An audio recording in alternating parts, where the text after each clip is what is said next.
perfect. Hello, fellow witches and wizards. My name is PhoenixGinny, and welcome to the stream. Welcome to Sherlock Holmes versus Jack the Ripper. Welcome back to Sherlock Holmes versus Jack the Ripper. Sorry, my camera is being weird. Okay, I don't understand. I don't understand. Okay. I just feel like it's not centered. That's bothering me. But I try to center it and then it moves. Hi, Julia. Okay. Hi. Yeah. So we're getting back into it. Back into the game. We might finish it today. I don't know. Hopefully. Yeah. Depending... I don't think... If we do finish it, it'll probably be at the end of the stream. I don't know how much longer we have. But if I do finish it, I would like to start the Testament of Sherlock. But I don't think we'll do that this stream, but we'll see. Hi. Welcome to the stream, especially if you're new. You can speak to me live in the comment section right over there. Unless you're watching it on your phone, in which case it's down below. Please leave a like on the stream. It helps, tells YouTube that you like it, and it'll share it with other people. The more likes that it gets. Even if you're watching the stream after the fact, still like it. It still helps. Or like the video that I post about it later. Also, click subscribe if you haven't subscribed already. And click the notification bell so you can be notified the next time I go live or upload. I will be going live tomorrow at 6 p.m. Eastern Standard Time for my Storytime Saturday, which we will finally be reading chapters 2 and 3 of Harry Potter and the Chamber of Secrets. Been postponing that a lot, I know, but we're Lord willing, we're doing it tomorrow, finally.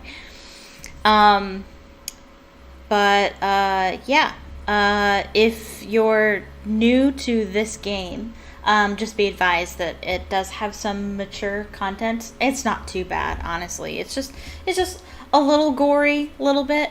The game handles it pretty well. It's really kind of cartoony, and it doesn't show you the really bad stuff. Like the next murder is the worst victim for Jack the Ripper, where he completely, well, you'll see. And you won't see. It doesn't actually show us the body. It doesn't even show us like a cartoon version of the body. It's so bad. So they just kind of do a little cleaned up clay version of it. It's much better than it could have been. But if you're not into that, if you're not into this dark subject matter of, we're not killing prostitutes, but we are, discussing the bad parts of London at a particularly bad time. So if you're not into that sort of thing, skip this stream. But otherwise, let's get into it. Finishing up my favorite Sherlock Holmes game, hopefully today. And I was really stuck last time. I was actually kind of frustrated. I can't promise that this will be any better. Because I did look this up. Like, as soon as I ended the stream, I watched somebody else's video on this, and they struggled just as bad. So, I don't really have an answer for this.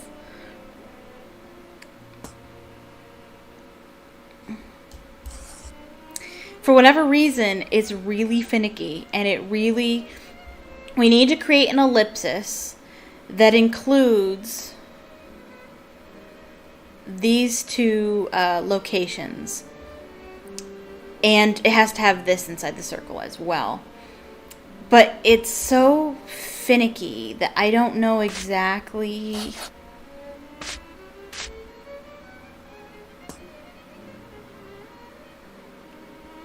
Like, to me, that's great. Why not? Why can't we just go with that? But no, it doesn't like it. And I'm kind of afraid that that'll never,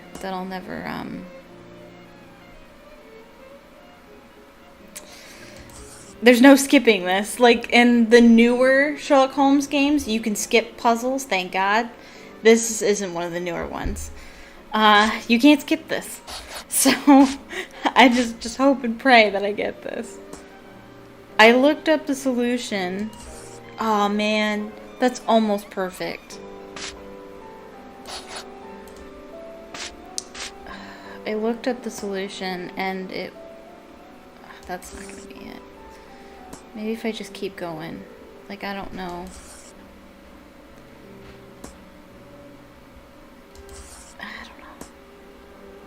I don't know. I don't know. That's not gonna be right. I don't know what the game wants from me. I really don't.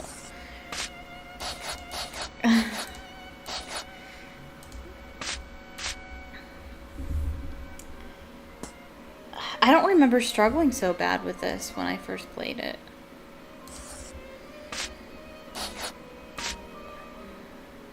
We want to create an ellipsis that shows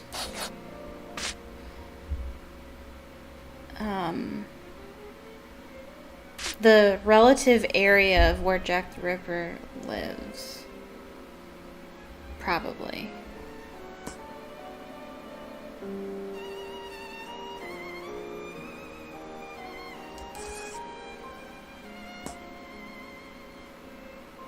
That one's not going to be right. I don't know. They all seem good enough to me. Oh, that seems perfect. That one looks perfect to me.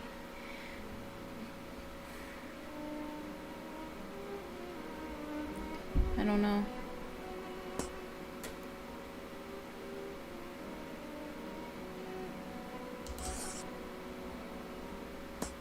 I don't know. I don't know. Maybe I should look it up again. I'll try.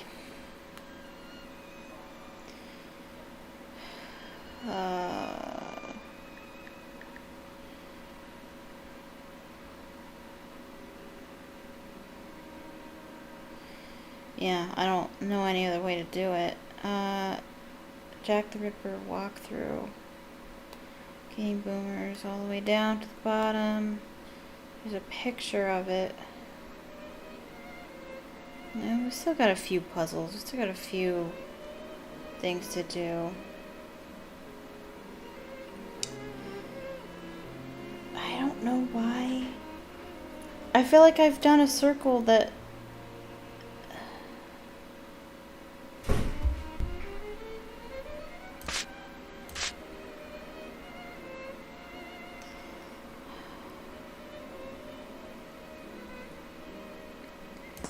circle that goes through that one, but includes... No?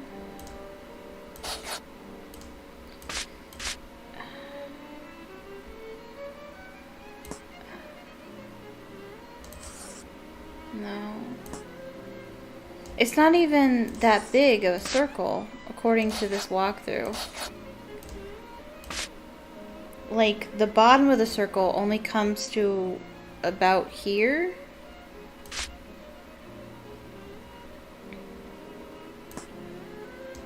Well, that's not right. That's not right, so I need to go up then.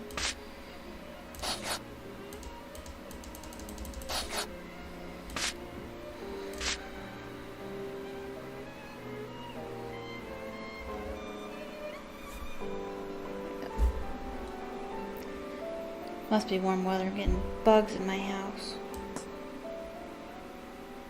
See, even that's... No.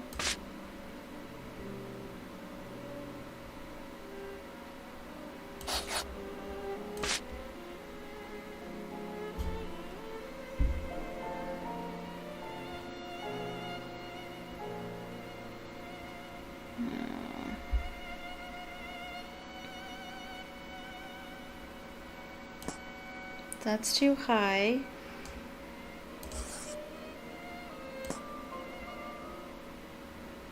That's a little too high too. Nope, still too high. What? No, too high. Maybe about there.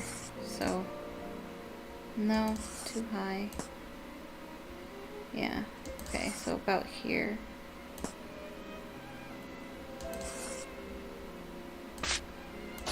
Hopefully I remember that. So about here.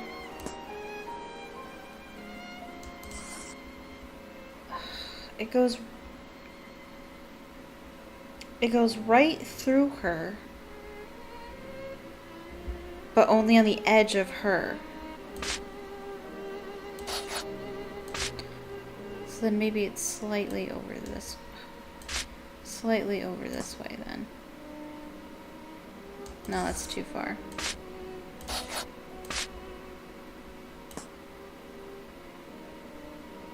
No, that's not right.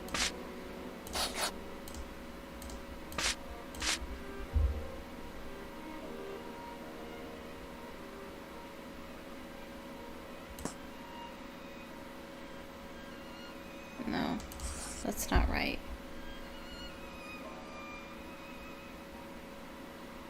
Maybe it's too far. We'll go over here. See, I feel like that one might be right.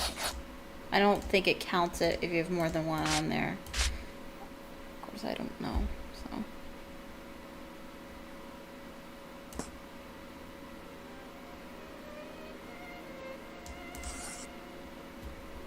You'd think that that would be perfect. That looks perfect to me.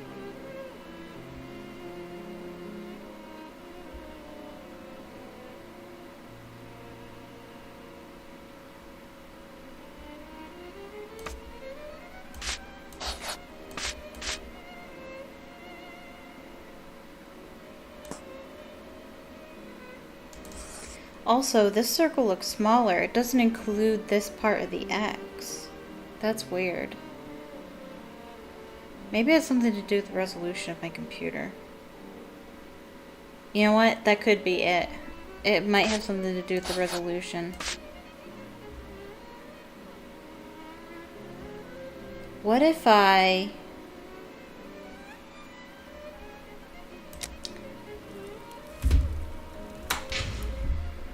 What if I messed with the resolution? Which is gonna be disastrous. 640, 480.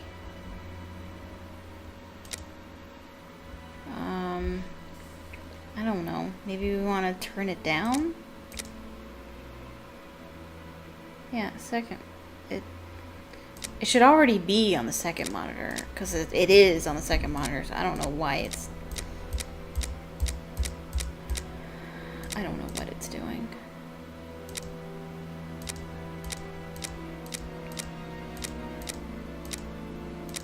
I don't know. I don't know what any of this means.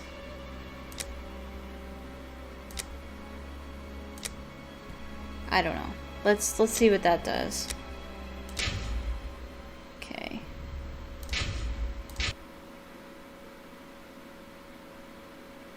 Yeah, it's gonna be a little messy for a second. Oh, it moved it. It moved my stuff. Oh wow. You guys can't see that at all. Because I told OBS to record the other side. Okay. Let me go to monitor 2. There. Accept. Accept. Okay. Exit. Oh wait, let me try again.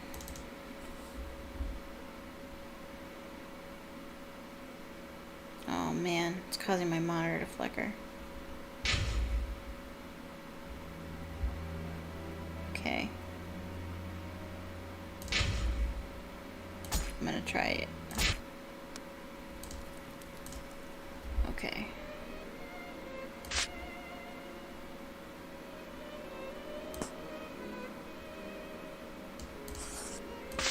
No, that's not right.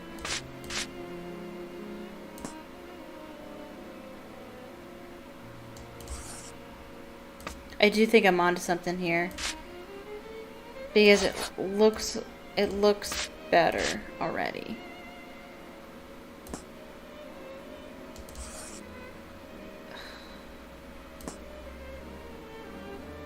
No, that's not right. That's not right either.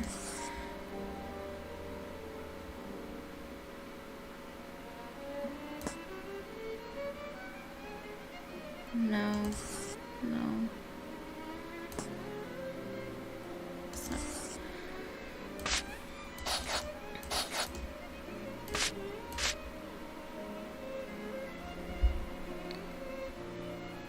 I'm trying to figure out where. No, that's not right. So not there. Over here. No, that's too far that way. What about right here?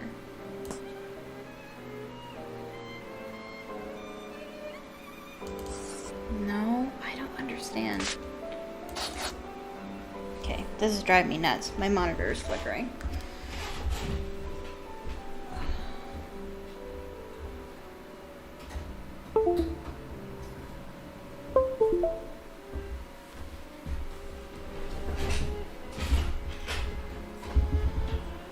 Okay.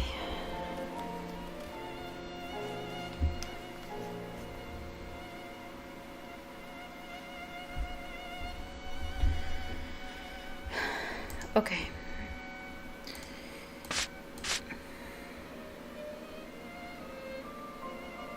Okay, I don't know where to go.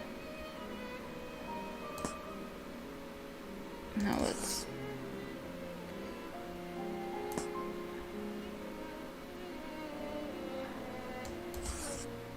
Come on, that's like perfect.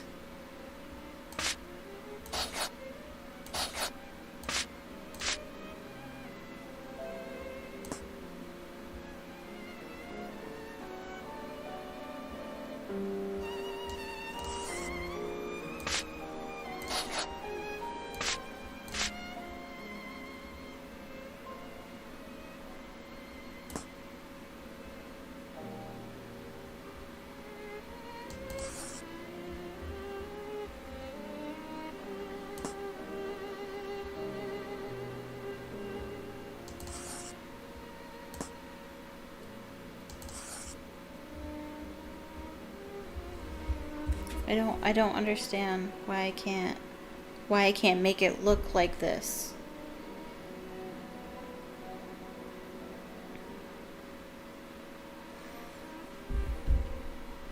The circle doesn't include the X spot.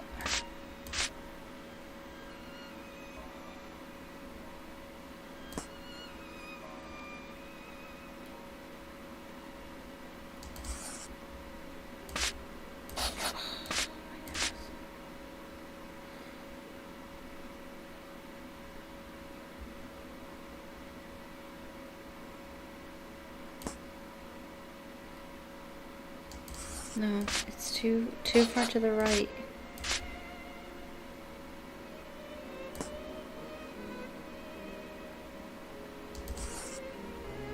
That is perfect. That is perfect. How could that not be the answer? I don't know. I'm gonna try the resolution again.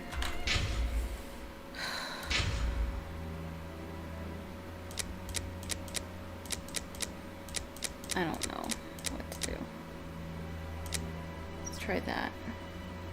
I don't know.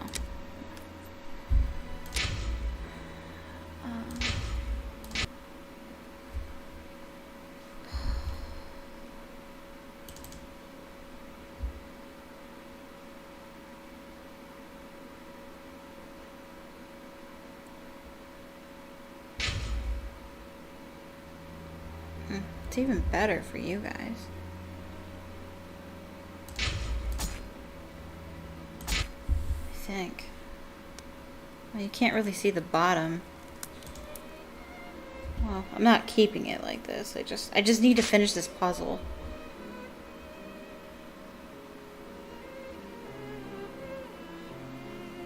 Doesn't look right.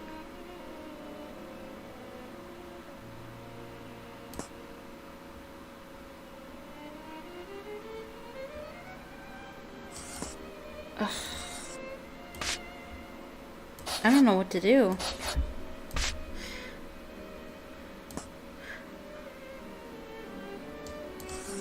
What if I can't finish this puzzle? What if I can't? What if I don't get this?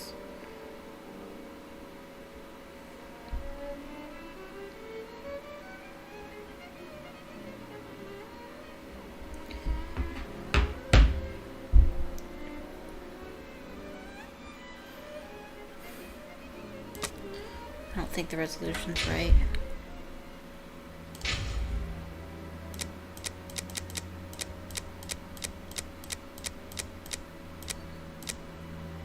Oh, let's try that one.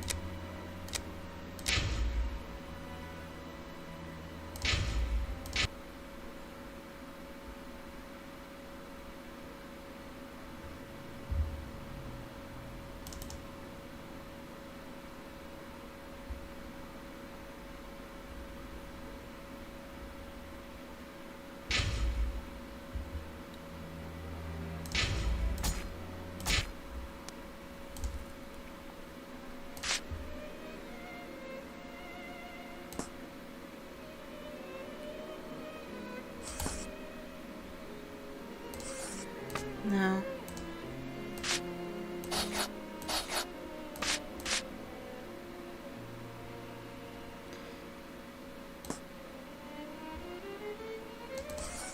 That is perfect. That is perfect. I don't understand why it doesn't like it. I don't understand why it's not accepting it.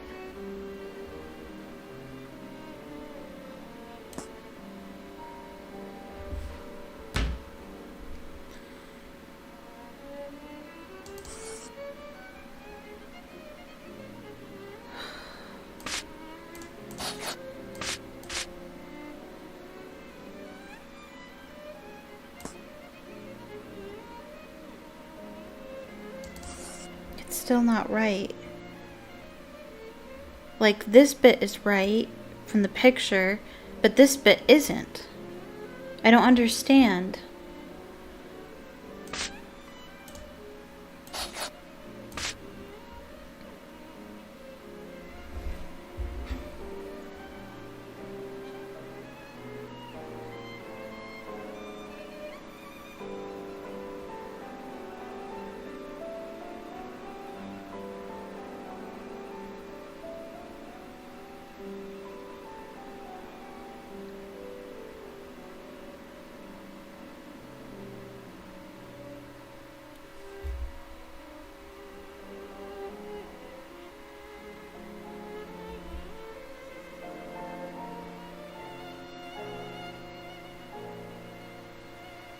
Click the wood compass at the center of the green line connecting Mitre Square and Dutfield's yard. Extend the line out to have these two places at the ends. This makes a yellow ellipsis. No, it doesn't.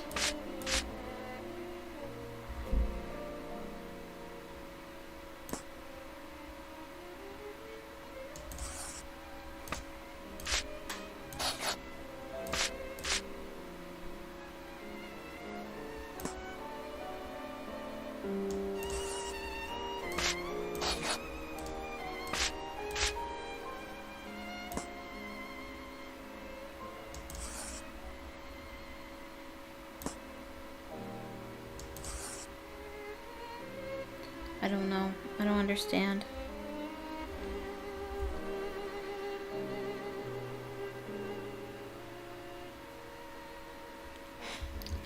I might have to watch the walkthrough, because I don't understand.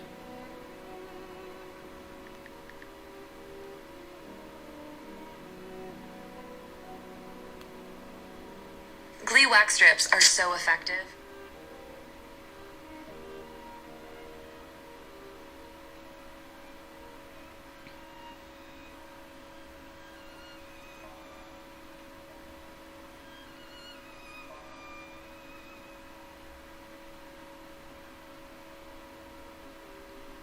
No, stop. Okay.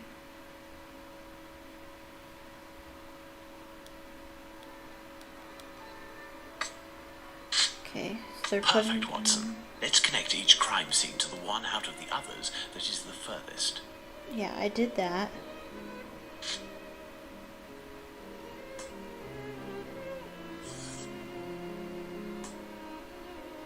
You see, Watson, the murders aren't grouped together, but seem to be spread out like cardinal points around a central zone. The killer obviously wanted to avoid returning to the previous scenes of his crimes, assuming that they would be more closely watched, or that he could be recognized. So, the killer lives at the center of this cross? In the vicinity, most certainly, but how near? We cannot afford to get it wrong. If you concentrate, Watson, you will notice that the murders are roughly equidistant from the intersection point of the diagonals. Let's focus on the night of the double murder. Remember, Watson, it took us 20 minutes to get from Dutfield's Yard to Mitre Square. Let's draw a line from one to the other. I did that. Perfect. We didn't make the trip as the crow flies, but that would not harm our estimate. Let's suppose the killer left Dutfield's Yard at 1 a.m. and arrived at Mitre Square at 1:35 a.m. when he was seen by the two Josephs. If he took 5 minutes to change his clothes, that leaves a range of 10 minutes to determine where this man's lodgings are. We must determine the area in which one can go from Dutfield's Yard to Mitre Square in less than half an hour. To do this, let's draw an ellipsis. The length between Dutfield's Yard and Mitre Square corresponds to 20 minutes. By adding half, we get a distance of 30 minutes. By taking the two right segments, each starting from the two murder scenes, at which the sum of the lengths makes 30 minutes, we get our ellipsis.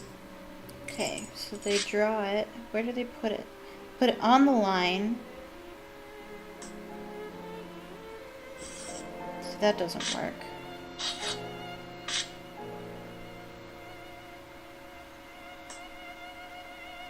Yeah, no, that's not gonna work.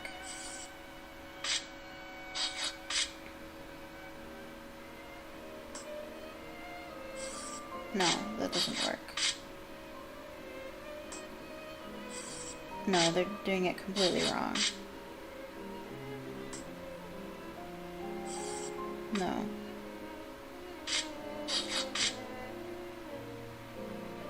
They're essentially doing the same thing over and over. None of these are working.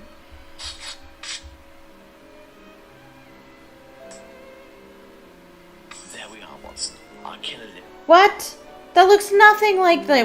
What? That looks nothing like the walkthrough.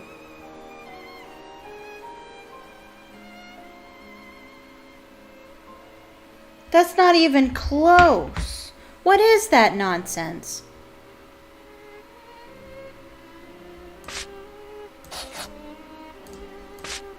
That doesn't look anything like the walkthrough.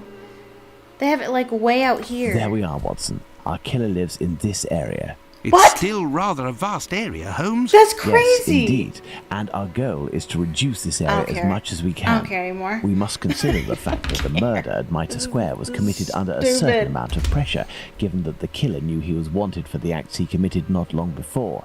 We can assume that he had to do it in a safe zone, that is, an area not far from where he lives. This is especially true of an act such as the graffiti he carried out after 2 murders. Let's trace a circle around this point, with the distance separating it from Mitre Square as the radius. This will enable us to determine our killer's safe zone. Okay, I have no idea what that means. Our killer must surely live inside this circle. Now, let's intersect it with the ellipsis that we previously determined. Okay, so the killer zone, this part's really cool. The killer zone has to be within the yellow ellipsis and the red ellipsis. That area right there. There we are, Watson, the Aldgate district. Shouldn't we inform the police so that they can concentrate their efforts on this area of Whitechapel?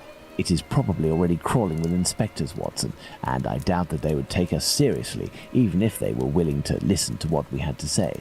Let's focus instead on understanding the killer's modus operandi. We know our murderer preys on prostitutes who are penniless, weak, sick, or alcoholic, that he distracts them the moment before killing them, and that he left an anonymous message inciting anti-Semitic hatred at the entrance of a building occupied by Jews.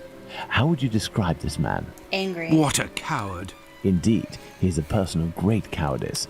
Let's look at his murders, and in particular, the depredations on the corpses, putting aside that of Liz Stride, because on Yes, that he's occasion interrupted. his work was left unfinished.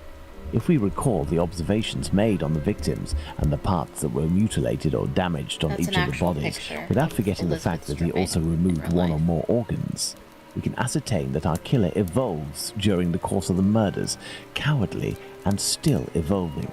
And yet, look at the location of our first murder, that of Polly Nichols in Bucks Row. It is the most distant from the area our killer would appear to live.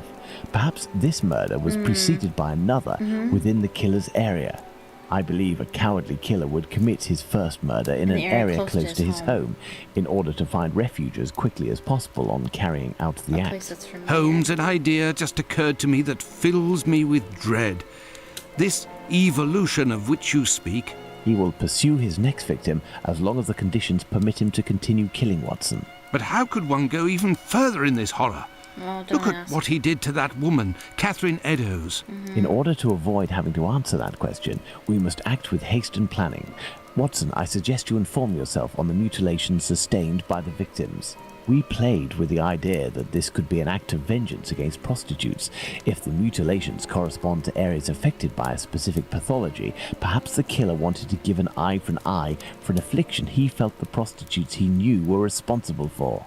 And this trail leading to Dr. Tumblety Holmes? I also have a few things to look into in the meantime. I still have a primary witness to track down, not to mention old trails I've yet to pursue. See you soon, Watson. Okay. When we first spoke about the Bucks Row murder with Watson, he was reading a newspaper, The Star, dated September 1st, 1888, I believe, which mentioned similar murders in the preceding months. I have no chance of finding the police reports, but perhaps I could find some information at the Central News Agency. I must go there at once. And do a Afterwards, fun I'll go puzzle back over to see there. Abraham, the owner of the pet shop in Whitechapel. The second Joseph's statement would lead me to believe that he may know the man spotted on the corner of Church Passage that night. If that's the case, I must find this witness so I can question him. Okay. Alright. I'm going to change the resolution, because while I can see perfectly, you guys are missing, like, a quarter of the screen, especially since you can't read the bottom. So, I'm going to go put it back to where it should be. It should be on screen 2. I think that's what it should be.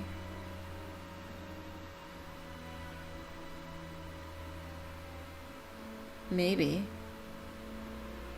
That doesn't make sense, does it?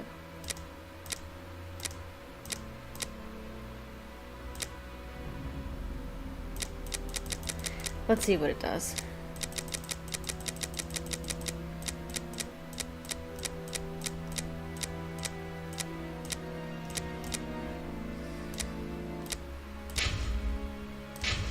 Oh, no. I almost didn't save it. Oh no. I'd be so mad. Oh no. No, no, no. Alright, let me move that over.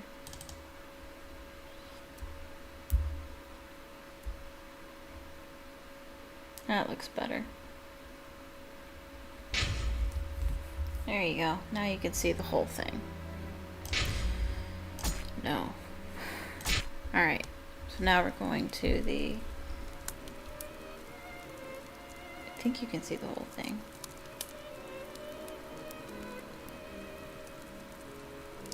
Yeah, I think so. No, that's not what I wanted. I wanted the map.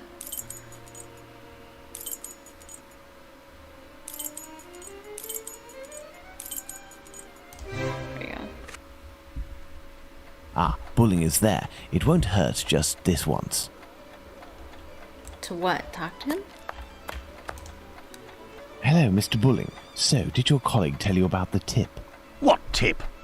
Ah, I see. I gave him an explosive tip and he went without you?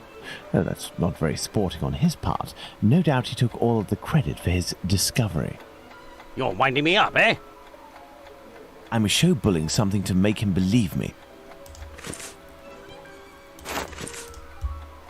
What do you want? I'm not winding you up. The proof is that he gave me this advance on the debt.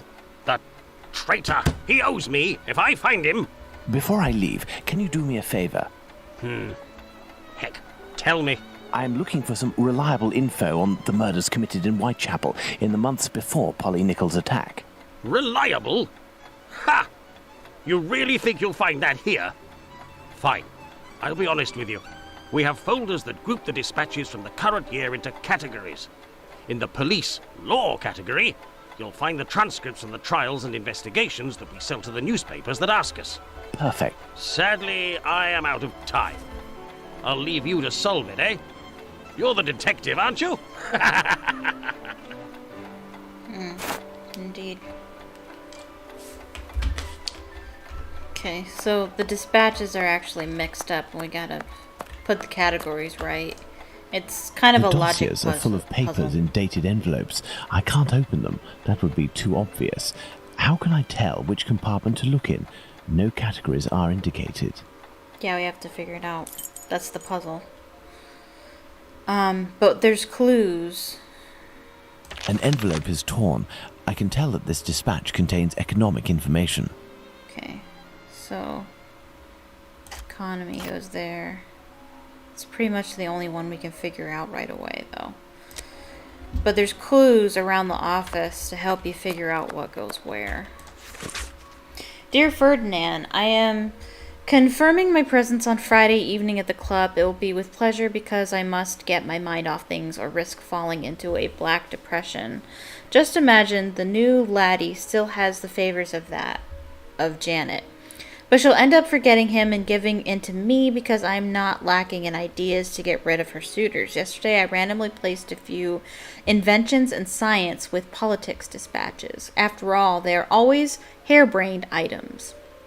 Given that the compartments are one on top of the other, it could have easily passed as one of the new lad's errors, and, as anticipated, he was called in by the boss. As soon as I have the chance, I will show him how, like in the news, everything's in the balance. He looks like a half-wit. You could easily confuse the politics with the society section on his right, and this latter with economy, which is its neighbor. What a lovely mess. I don't know how an intelligent girl like Janet can like a swat like him, but he doesn't have much longer to smile. So we have that clue. To improve the dispatch filing, propose major info up high except news and brief, minor info down low except police law.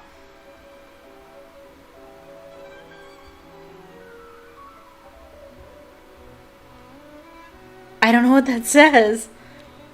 Something in future. Propose also to invert news and brief, which is for the moment up high, and police law, which is actually down low. Furthermore, the weather section is almost always empty. Put it with news and brief. Oh, there's another one. Oh no. My dear George, your little brother has had some misfortune. My first week of work was very grueling. First, I was given a spot far from the stove, and I am very cold in the morning. Next, I have to sort through the dispatches, the most tedious and boring work imaginable. Once the work is done, I must take each envelope to the journalist in question, who won't even deign to look at me. Finally, at the end of the third day, the boss called me to his office to give me a sermon. It seems that I had mixed up the dispatches. I was so worn out that could only protest half-heartedly. He gave me a second chance, so now I'm in a sticky situation. The only hopeful note comes from my colleague, Miss Philvin, a charming young woman who is the only one to give me a smile. She helps me as much as she can and tries to prompt me regarding which compartment I should put my dispatches. Because everyone here knows the order of the sections, but no one has bothered to tell me. The lady has so much compassion and slides me notes such as politics and society are on the side. Sports is underneath economy. Personalities is at the end of the row. Front page news is the first compartment, etc. And these confidences are almost words of love from her mouth. I don't think that she likes placing the envelopes on the desks at all because she ends up with some thanks that are very disturbing. I have volunteered for the task, much to everyone's displeasure. Nothing new concerning my landlady, but I managed to pay her for the week, and she consented to keep me. Don't say anything about my troubles to Mumsy. I don't want to alarm her, but not wanting to lie to her, I have chosen not to write. With warmest regards, your brother Albert. Okay, there's that one.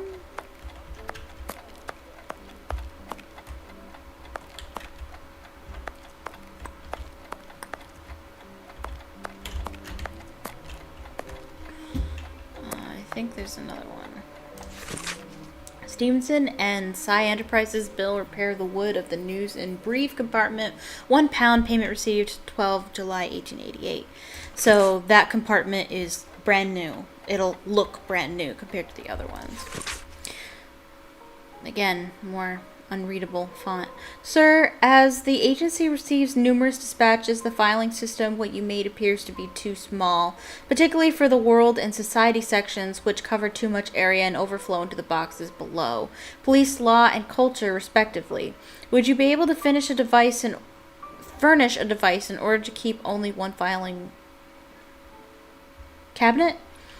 While awaiting your response, sir, please accept our best wishes, the assistant director.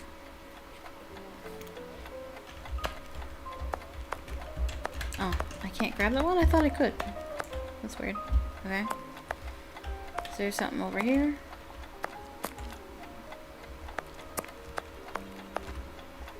Is that all of them? I guess so. Okay.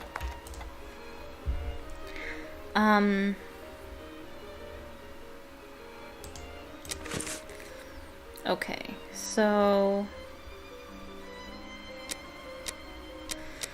well, this one says news in brief compartment is brand new. See how this one's a little different than the other ones.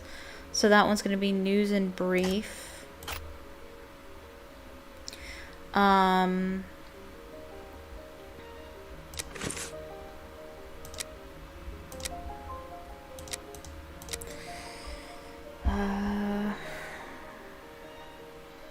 The world and society sections are going to be full, which cover too much area and overflow into the boxes below, and those both are on the top row. So world and society are on the top, and police, law, and culture are on the bottom. That doesn't help me a whole lot.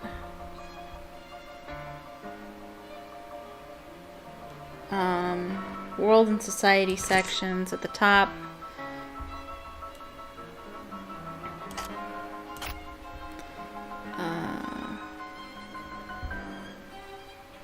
Society.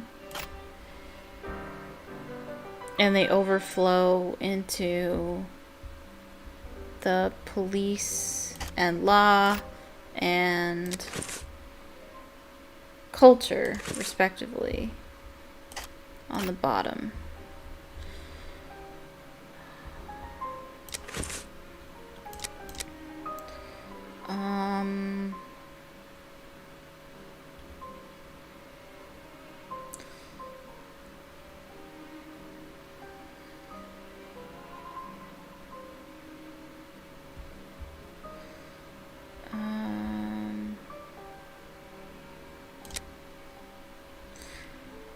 On the side. Politics and society are on the side.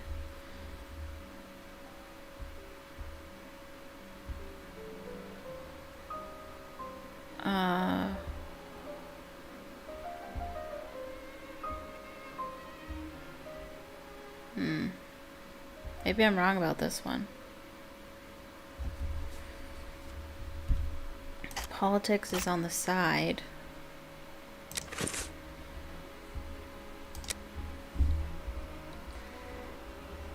Politics and society are on the side. Sports is underneath economy.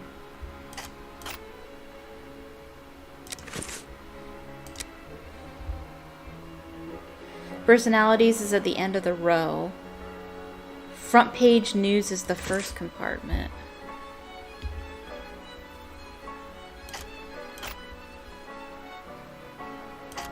Front page.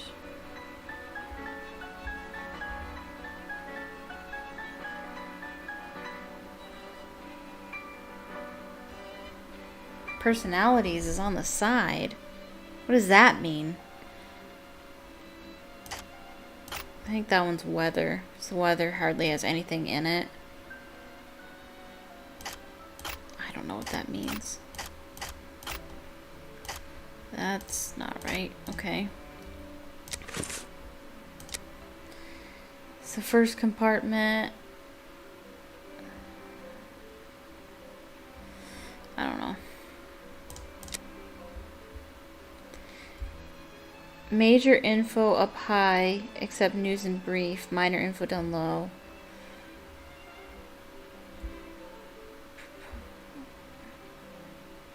Up high, police and law, which is actually down low. Almost always empty. Police and law, down low. Yeah.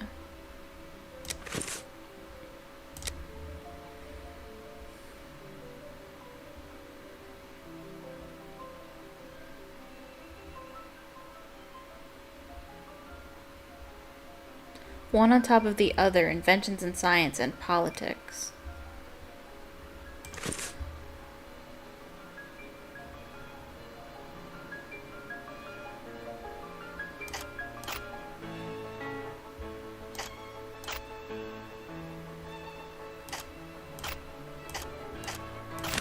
Ah, got it. Perfect.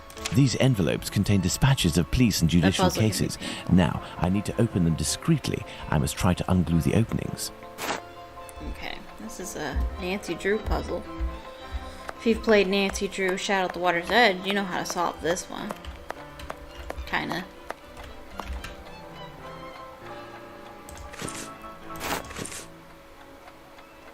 I need something.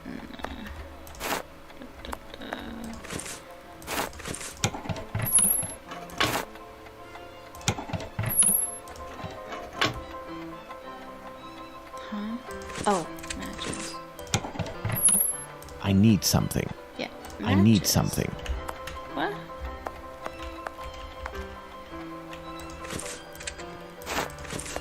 I need something. No?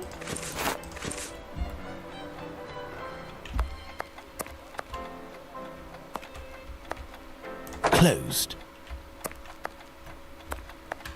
What do we need?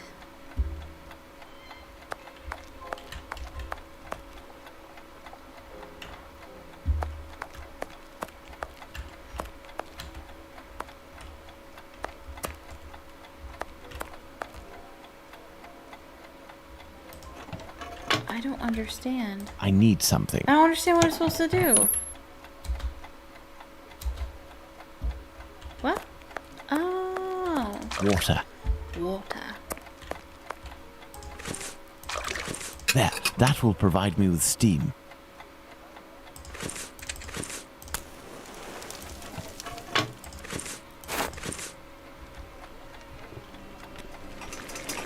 Open, and it looks like I'm in luck. This envelope contains precious information. Testimony in the Smith affair. Day of inquest, Saturday, April 7th, 1888. Mr.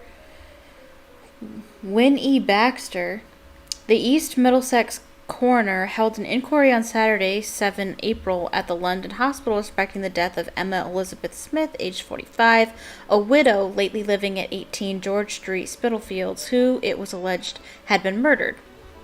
Chief Inspector West of the H Division of Police attended for the Commissioners of Police. Mrs. Mary Russell, deputy keeper of a common lodging house, stated that she had known the deceased for about 2 years. On the evening of Bank Holiday, 2nd April, she left home at 7 o'clock and returned about 4 or 5 the next morning in a dreadful state. Her face and head were much injured. One of her ears had been nearly torn off. She told the witness that she had been set upon and robbed of all her money. Witness took her to the hospital, and when passing along Osborne Street, the deceased pointed out the spot where she was assaulted.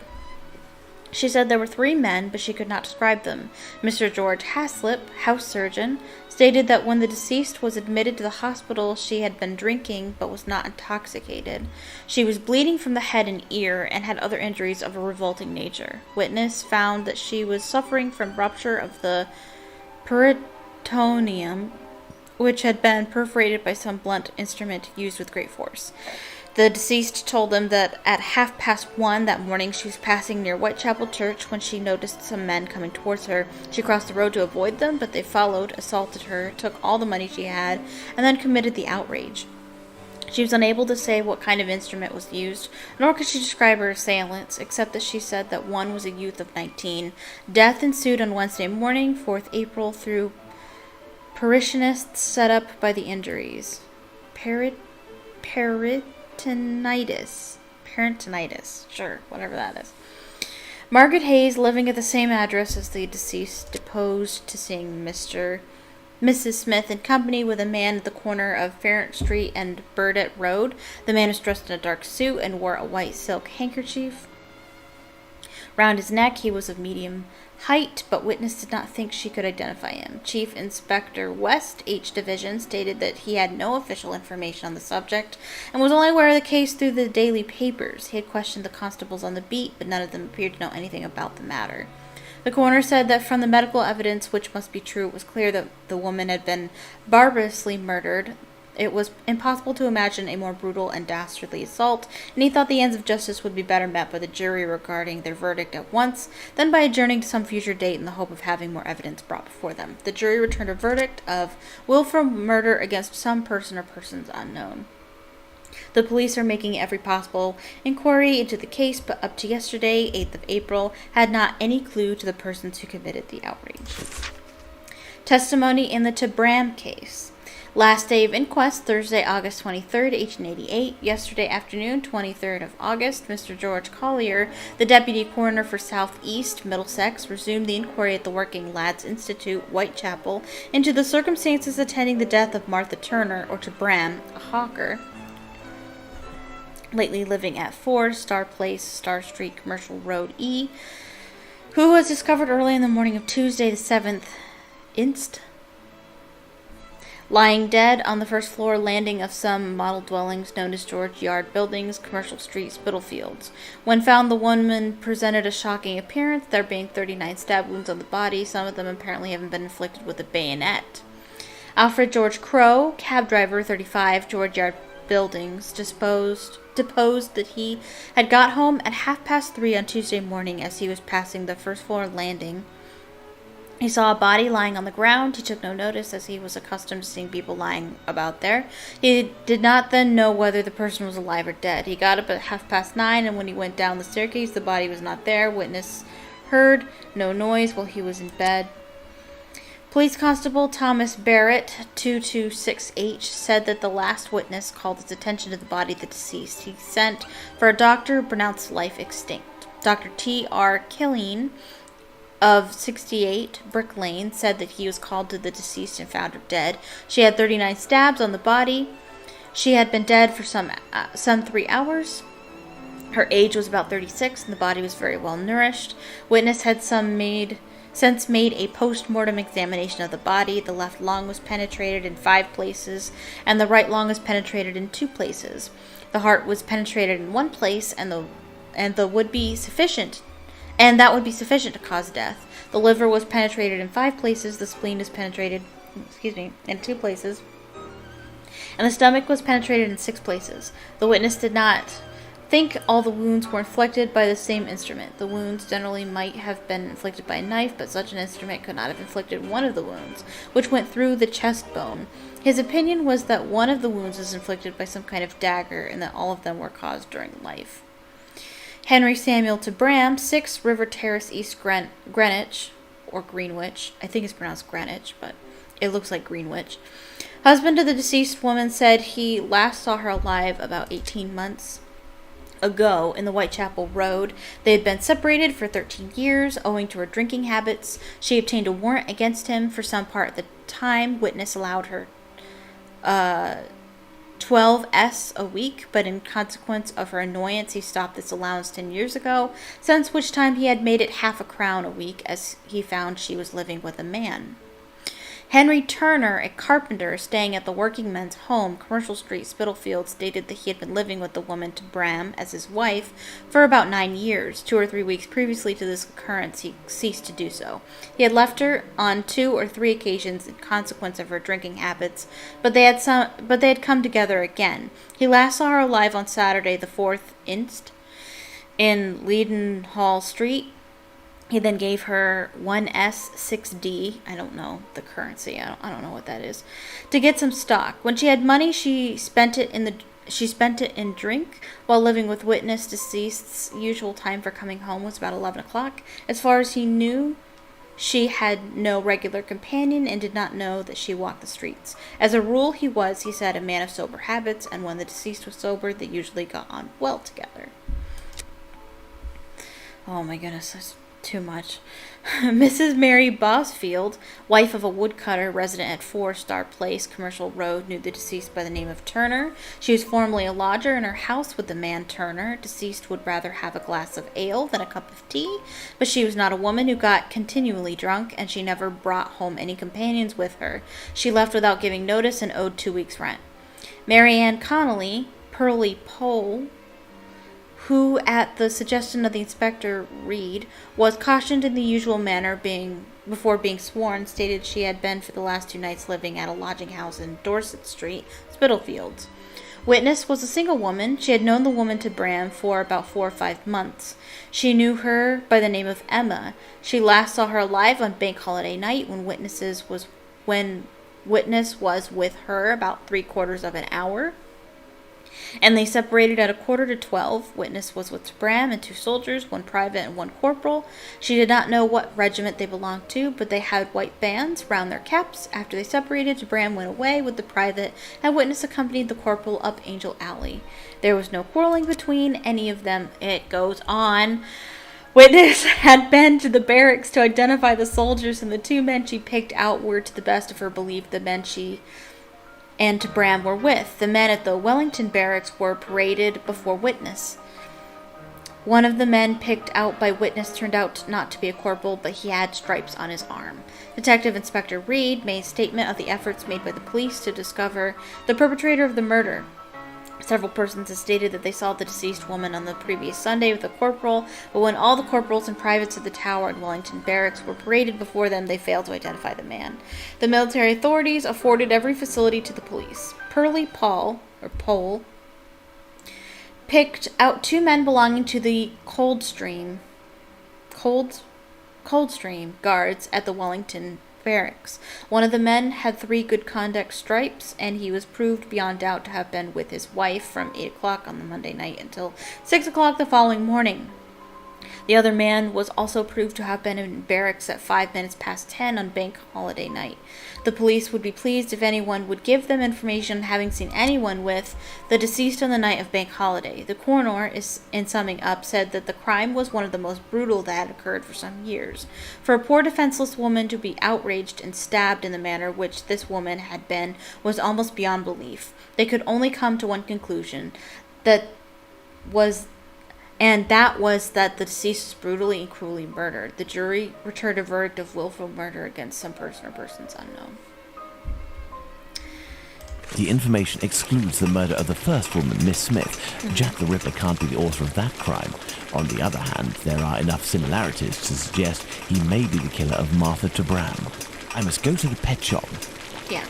So, they do believe that Jack the Ripper may have committed some murders before the initial 5. And so that's what we're discovering here, is he probably was the murder of Martha to Bram. The pet shop.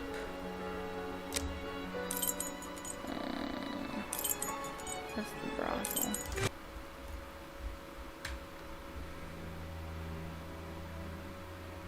I must go to the pet shop. Closed until further notice. Abraham isn't there. No luck.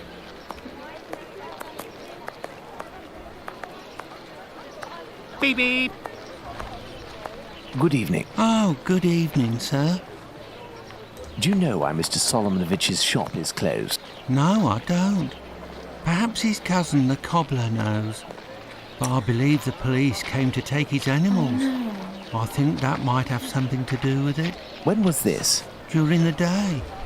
The kids you were with the other day were there, they told me. They just came by to ask for some cat's meat.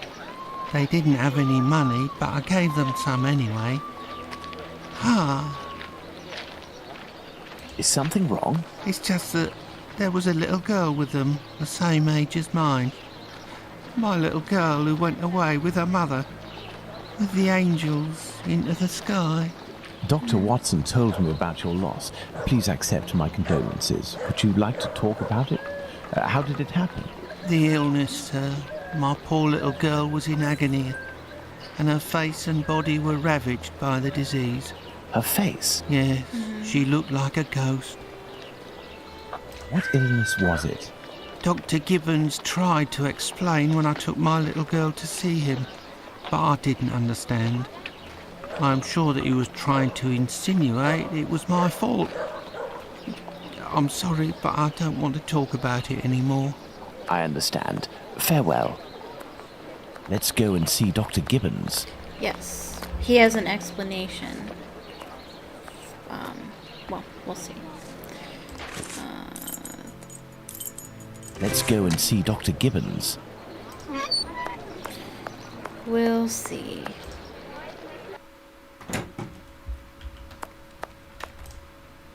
Hello, Doctor. Do you remember me? I'm Sherlock Holmes, Dr. Watson's friend.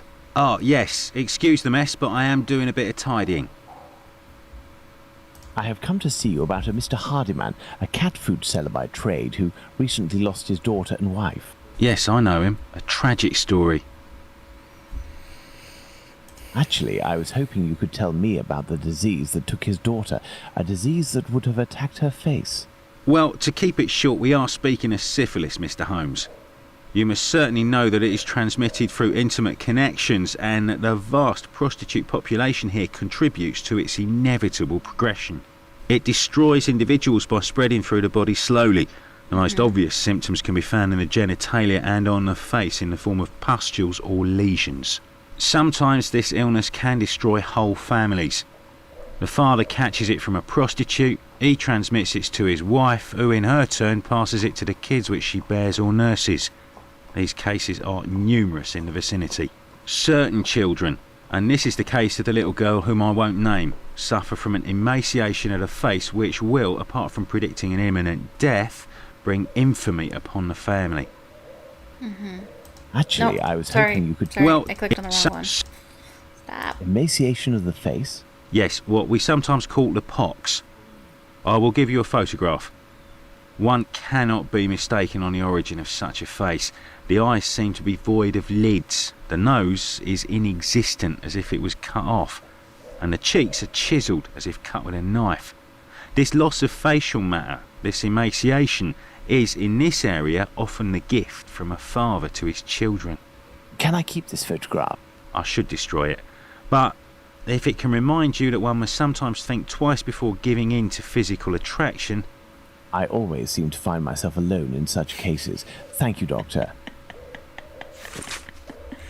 Okay. So, he describes the illness of syphilis. It can attack the face if untreated, in which it removes the eyelids, the nose, and the cheeks. Now, where have we seen that before? That's exactly what Jack the Ripper did to Catherine Eddowes's face. When we found her body, that's what he did to her face, was he removed her eyelids, removed her nose, and he cut her cheeks. And earlier in this episode, Sherlock said it's possible that Jack the Ripper is repaying an eye for an eye. He's doing to the prostitutes what he himself is suffering. So it is possible that Jack the Ripper is in this game and was in real life suffering in one way or another from the effects of syphilis. Let's go to the cobbler's. I find that super fascinating. I love the concept of criminology and just putting the story together. It's just really fun. I love this. I love this game. It tells the story really well. Let's go to the cobbler's.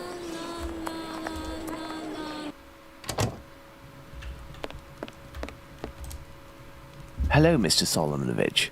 Ah, Mr. Holmes. How are things with you? I heard your cousin Abraham had a problem with his shop. What happened? Ah, if I didn't know you well, I would tell you that it's Jewish business that doesn't concern anyone but the Jews. But as you have a little bit to do with it, you have the right to know what is going on. Ah, would I have something to do with it? Someone had seen Abraham telling you something and making big gestures near the Imperial Club. Oh no. A vicious rumor quickly spread, and it has caused him great injustice. A slanderous denunciation attracted the authorities' attention to my cousin's shop. Abraham must be in the process of answering their questions. I did, indeed, speak with your cousin the other night. I'm shocked at the That's consequences of this discussion. As I was saying, it's the story of the Jews. Yeah. In the face of adversity, we are united, But but amongst ourselves, it's like anywhere else. Yeah. As soon as our people take a dislike to someone, for right or wrong, we can be without pity and quite cruel. This is all very worrying. Your cousin knows one, or rather two, of the men who were at the Imperial Club on the night of the Mitre Square murder. One of the two, a butcher in Aldgate named Joseph, is probably withholding information of the utmost importance. I must find this man. Perhaps you can help me. But there are dozens of Jewish butchers around Aldgate, half of which must be called Joseph. And you know, Mr. Holmes, we Jews prefer to remain in the background of this murderer business, this Jack the Ripper thing. I know.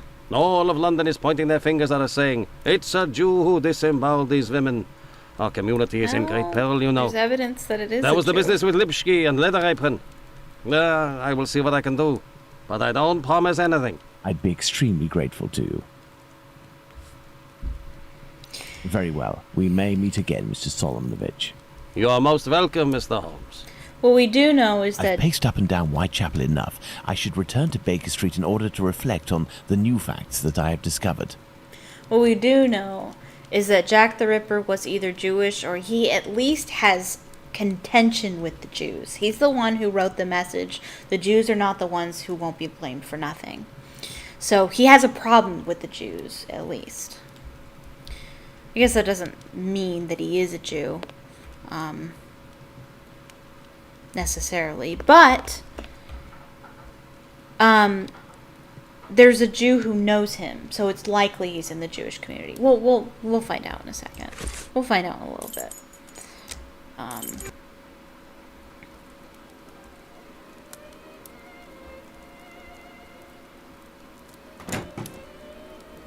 Hello, Holmes.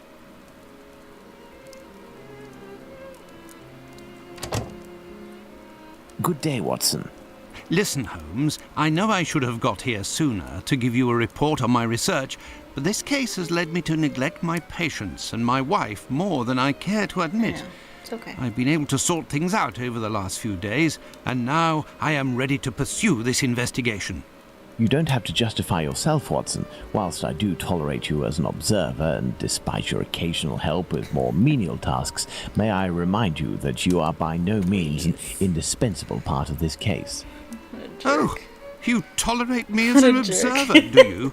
Oh, you're too much, Holmes. Well, Mr. Detective, despite my absence, I have been working on this case, putting my relationship on the line in the process.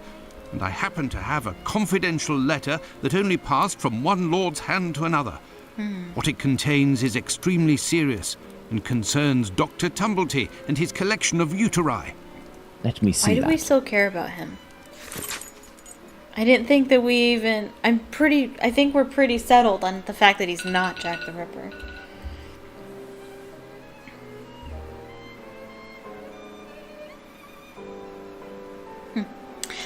Me lord, be hereby assured of my entire collaboration in the affair, to which I must reply. No one will be able to cast opprobrium on our institution or ourselves. Our eminent colleagues support our policies, and they won't cooperate with the police as long as the higher interests that we serve aren't menaced. As you mentioned, we must avoid having to explain to the uncultured masses the exegesis of medical research. A general crisis of confidence will result in inevitable amalgamation that the press would hasten to create between this and the hideous murders committed in the East End. To this end, I tactfully evoke the rumor that you mentioned in your letter when I met with my colleagues. It turns out to have grounds, and these are the specifics that I was able to obtain. 18 months thence, an American doctor in London did, in fact, contact certain hospitals. His approach was aimed at getting stocks of feminine genitalia, particularly uteri. He was motivated initially by the finalization of his research and of its publication. The doctor in question wanted to include a uterus specimen freshly conserved in formalin with each of the research dissertations sent to each of the colleagues involved. A large quantity was thus necessary, and this doctor proposed to buy each of the uteri for £20 each. The hospital directors did not pay heed to these demands, of that I have been assured. Between you and I, my lord, who knows what strange consequences would have followed these demands of the American doctor? The rumor of these unusual commissions made the tour of the hospitals in question at the time, and has spread to others since. Simple day laborers employed in our organizations considered that the gain of £20 could justify a theft, perhaps worse. The identity of the doctor is unknown to me, but based on the recall of one of my colleagues, this man had the most impressive references. But after a bit of research that I didn't find the existence of any publication which an eventual correlation on this or the other side of the Atlantic. The man left London shortly after his pitch, it would seem. I cannot help but think that he has perhaps returned to London and has found someone who might furnish him with what he is looking for. So he's looking for a ton of uteri to send to all of the people that helped his research? His colleagues, yeah. Okay. Excellent. This American could turn out to be of great use to use. That's right. And that's not all. I did some research and finally found an illness that affects the genitalia and can, in certain cases, cause facial symptoms resembling the mutilations seen on the last victim. It is called, would you believe? Syphilis. Syphilis and the emaciation that can be seen in affected children. I have known that for days, Watson. Really? Listen, now you're already here, Watson, we may as well continue the investigation. Do you remember the map on which we established the area in which our killer lives? I think we should continue our study. No. I don't want to go back to that stupid map. But I think I will do that after I take my break. Although I'm really hoping to finish this.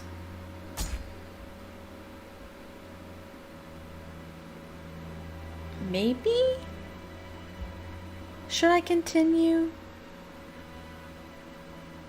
I don't know.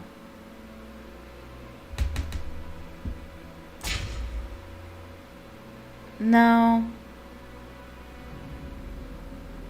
No, I'll stop.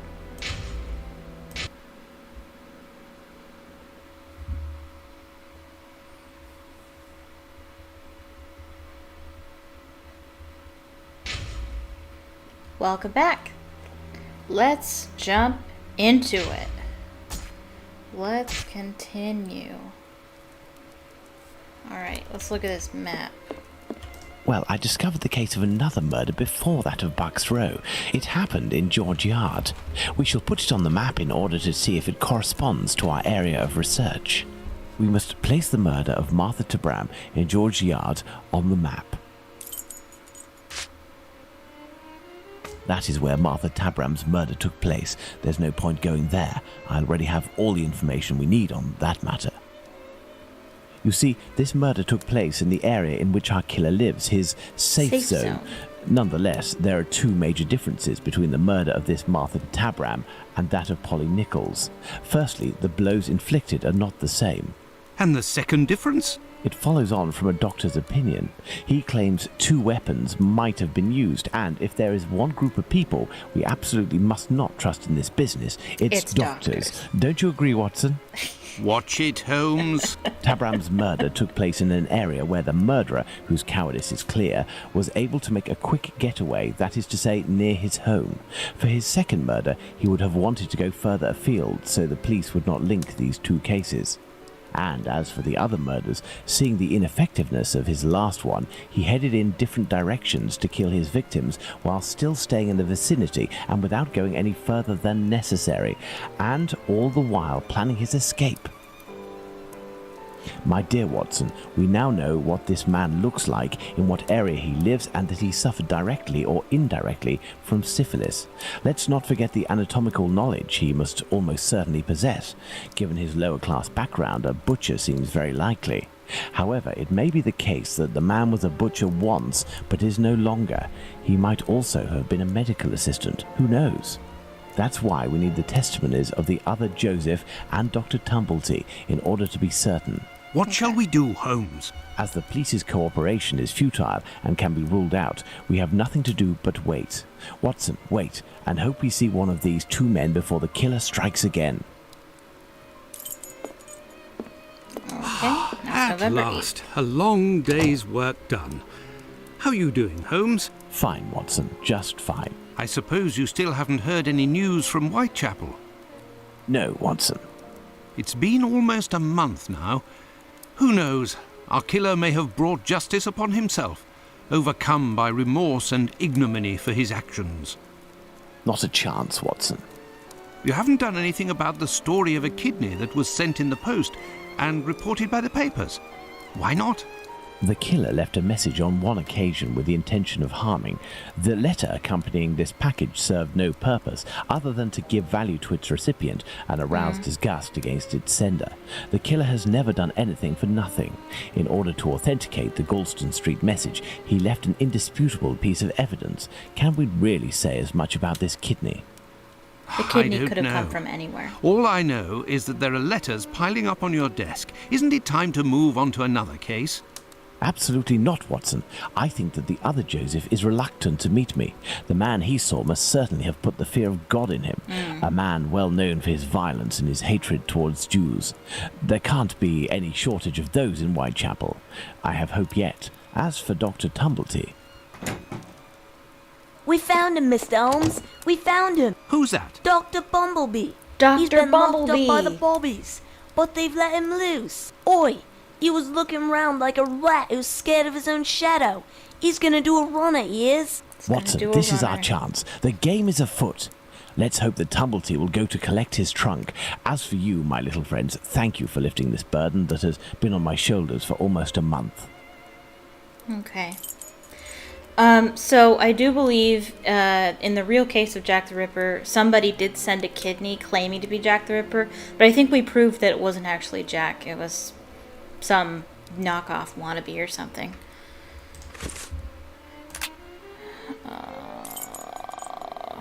Where are we on? Tumblety. Dr. Bumblebee. He is here. The doctor is here, up in his room. Peeking through my door, I saw him go up the stairs, and I think that he has a pistol. Regarding the trunk, did you do what I told you to? Yes, I jammed the lock and filled the trunk with stones. Should we call the police? Absolutely not. Go home, lock your doors, and if you hear a gunshot, shout as loudly as you can. Watson, we must disarm this man at all costs before attempting to confront him. Come, have your pistol at the ready and stay alert.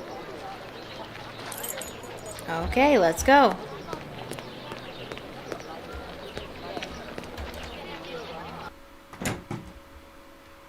Don't move a muscle or I shoot. Who? But what is going on? Bravo, Watson. I take back everything I ever said about your less than full involvement in our investigations. Listen, Mr. Policeman. I already told everything to your colleagues at the station, so... Don't you believe it, sir. We're not with the police. We are here to talk about human organs, an area in which you seem to have a great deal of interest. What? But who are you? We are the ones holding the pistol. Listen, Tumblety, That's tell us all that's everything you know important. and you will be spared from the noose or a bullet. Have you tried to get hold of any female genitalia from someone during these past months? So that's it. You English. Listen, as it happens, I do have a collection of female genital organs which I hold dear and never miss the chance to show my friends whatever the occasion. If you knew what I feel when my eyes meet the young men's, as they contemplate with astonishment and disgust this soft and flabby skin that they worship and place at the center of all their passions. Women repulse me, gentlemen. They are one of nature's greatest mistakes. Lying, haughty, and most of all, nauseating. No, sirs. Men, Love you too. mankind, we are not made to soil ourselves with such animals, and it is my task to educate my peers, like the ancient Greeks used to do, and put them on the path to masculine relationships, the only kind worthy of our intelligence. My God, this man has lost his marbles, Holmes. You haven't answered my question. Did you attempt to Yeah, obtain what? any female organs? We don't care Indeed. about that. But a long time ago. I was living in Liverpool at the time. A few of my specimens were starting to lose their freshness. But despite the sum proposed, the heads of the university hospitals refused to accede to my demands. The fear of what others would say, certainly. I know nothing more similar to an arrogant fowl than an English doctor. Yakety yak, always showing off in the courtyard with their haughty airs. And as soon as... Shut it, Tumblety. So, was it you who killed all of these women? Yes or no? I regret to say that it was not. If I had really wanted a few more uteri, I would have had them brought in from the United States, where it would cost me much less than here. Or I would Then have why shown here? a few gold coins in the hallways of a morgue or a hospital in London, and they would have kissed my feet to sell them to me, and not taken the least risk. But kidneys are all the latest, aren't they? I think that I could find one tomorrow for less than £1. In short, gentlemen, I do not know your killer, and I don't know why he's doing that. But if you come across him one day, please send him my friendship and my deepest respect. You are You've repulsive. gone too far this time. Come, Watson, let's not get carried away now. Thank you for your assistance, Doctor. If I may offer some advice, you should leave England as soon as possible. Each day that you remain in this country is a risk that an intelligent man would not take. My pistol? Without that, it will be even more risky. Okay, bye.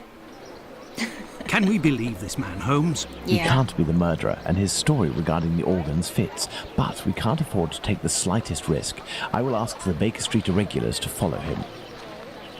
Listen, lads, when Tumblety leaves here, follow him discreetly and come and tell me as early as possible tomorrow where he is currently residing. Understood? Understood, Captain. You are already ready, Holmes. What is going on? I have been waiting for you for at least an hour, Watson. It would appear that a new drama has unfolded.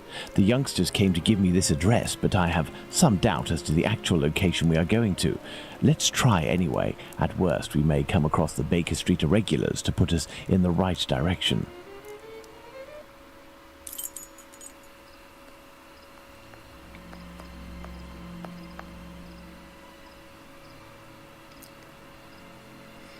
We are lost, Holmes. No, we're not, Watson. We are heading for the very street I'd hoped for, but as I wasn't sure it was this one, I've made a few big detours in order to find the right one. I'll Right. know it when I see the name. Why, of course, Holmes. Why didn't I think of that? The great Sherlock Holmes He can't... can't get lost. I don't know what we're supposed to do. We're supposed to go to this man. How are you, my friend? Are you not feeling well? No, My friend is a doctor. He can take care of you.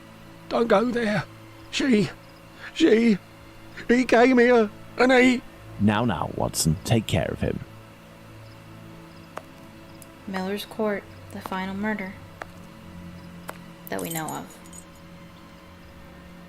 We don't get to see it, so don't worry about it. It's a mess in there.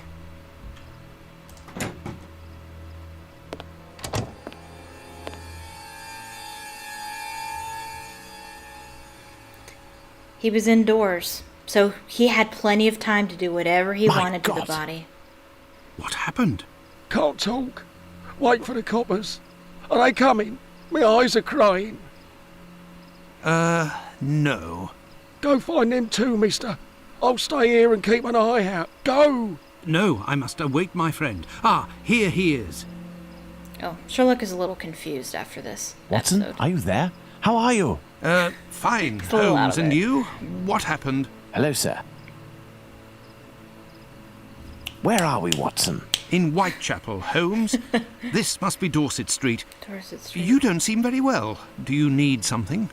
Indeed, Watson. Some clay, a great big piece of clay. I would ask for some wine, too, but as you know, I taste nothing but melodrama. What is over there? A Don't trip go. from which you will never return, Watson. Trust me, don't go there. Don't go. A trip? Behind this door? In this room? It's not strictly a door, it's more of a portal, a threshold, and what lies behind it is not the mortal realm, Watson. It is a place beyond time and space, the gift of a frantic artist who made use of his talent in order to grant us access to his world, Watson. Beyond that threshold is an abyss. Hell. The police won't take long to arrive, and the last thing I want is to waste precious time on them. Could you lead me out of this area and take me home? Let's go. Nope. Okay. So now he's gonna recreate it in a tasteful way for us. They handled this. You should come and eat, very Holmes. Mrs. Hudson has worked wonders. You can't The eat joint after has been this. cooked medium rare. If only you would tell me what was in the courtyard. You don't want to know. The buddy. answer, Watson. The answer, Holmes? Yes, the answer to a question that you asked me a few weeks ago. And how the devil can the answer to a question I asked you be found in that courtyard? And what question are you referring to, Holmes? How our killer set about reaching the height of horror by taking another victim, Watson. How he's escalated. Thank you. Did I not tell you that I wanted to avoid melodrama? Do you mean to say that... Yes, that's what was in that room. You helped towards the colour. All that's missing is the odour, but I shall let that pass. The mutilations almost all resulted in large removals of flesh. My photographic memory noted them all in great detail, the shape, size and location, and thanks to the softness of this clay and your medical knowledge, I believe we can attempt to determine what is missing from this lady. Don't you think we He should took wait for the something medical from the examiner's lady. opinion? Surely not, Watson. This massacre has gone on long enough. I can assure you that I will do everything in my power to get our hands on Jack the Ripper before this night is out. Yep. Okay. So we gotta figure out what's missing Watson, from her. we shall reconstruct the body of this poor woman and inspect it in detail as well. Your help as a medical man will be invaluable. Holmes, I feel a bit unwell. Well, I understand. I understand. will manage on my own. Her throat was slit just like the others. The wound is particularly deep. Yeah. He had time to do exactly what he wanted with the body. He had time to rip it all up and pretty much take all of her organs out. So now we gotta replace her organs to figure out what's missing. He took out the left breast. I don't know which one's left. My left or her left? Oh, sorry. Wait, this. There were incisions in the rib cage as if to inspect the lungs. Oh, that's the right one. Okay. I don't think it's the rib cage he was after. The liver. The liver was neatly removed. Put it in. Is that where the liver goes? I thought the liver was lower than that. Uterus. Where is it? I don't see it. Is that what this is? Spleen, stomach, heart, intestines? I have no idea what this is. Oh, is that the uterus? Okay. My bad. I guess I should know what that looks like. I don't know. Left kidney. Or that. Okay, right kidney. Left kidney. Stomach. Where's the spleen? That must be the spleen. I can't pick it up. Help. Ah. Help. An organ is missing, apparently. I must specify which organ this is on my list. The heart is missing.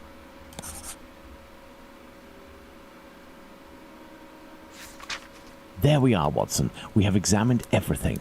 The heart is the only thing missing. 2 uteri, a kidney, and now a heart.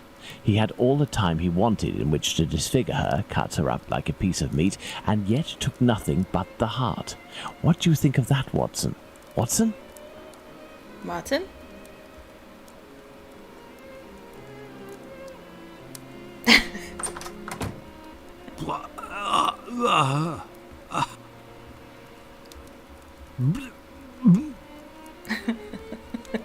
What? Ha.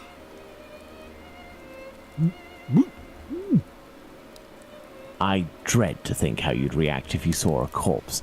I'm returning to Whitechapel, Watson, to Isaac's. If the heart tells you to come with me, if the heart tells you a little wordplay there. Let's go to the cobbler's. Let's go to the cobbler's. Let's go. Quickly. Quickly now. To the cobbler's. Let's go to the cobbler's. Beep, beep. Evening, Mr. Holmes. Good evening, Hardyman. Has Abraham Solomonovich still not reopened his shop? No, not that I know of. Have you heard anything about the latest murder? Certainly there is talk of nothing else. Poor girl. Poor girl.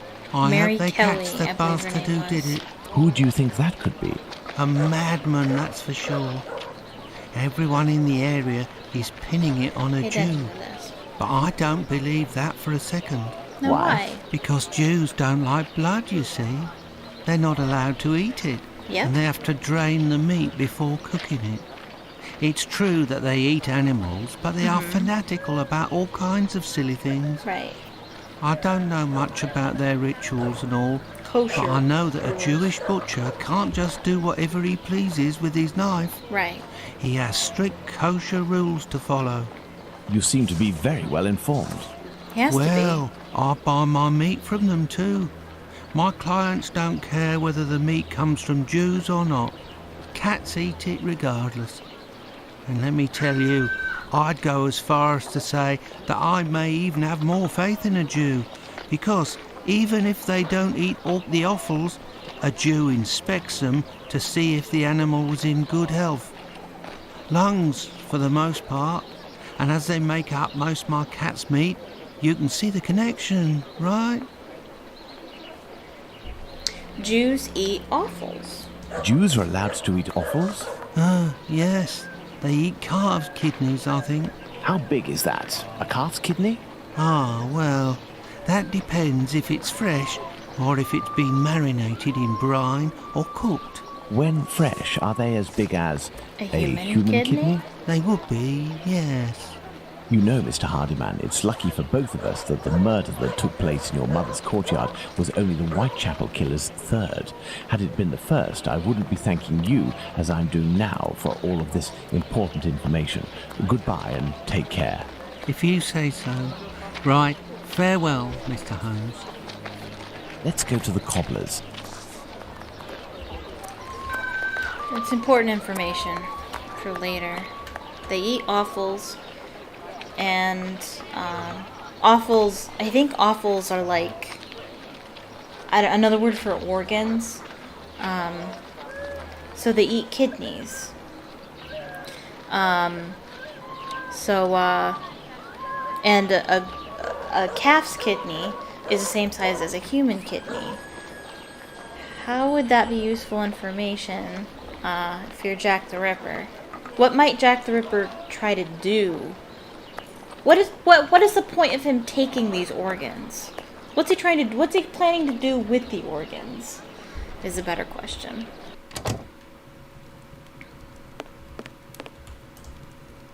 Good evening, Mr. Solomonovich. Evening, Mr. Holmes. If you've come about the business of my cousin, I hate to say... Before you respond to my request, I must ask you to answer this question of the utmost importance. What offals are Jews allowed to eat?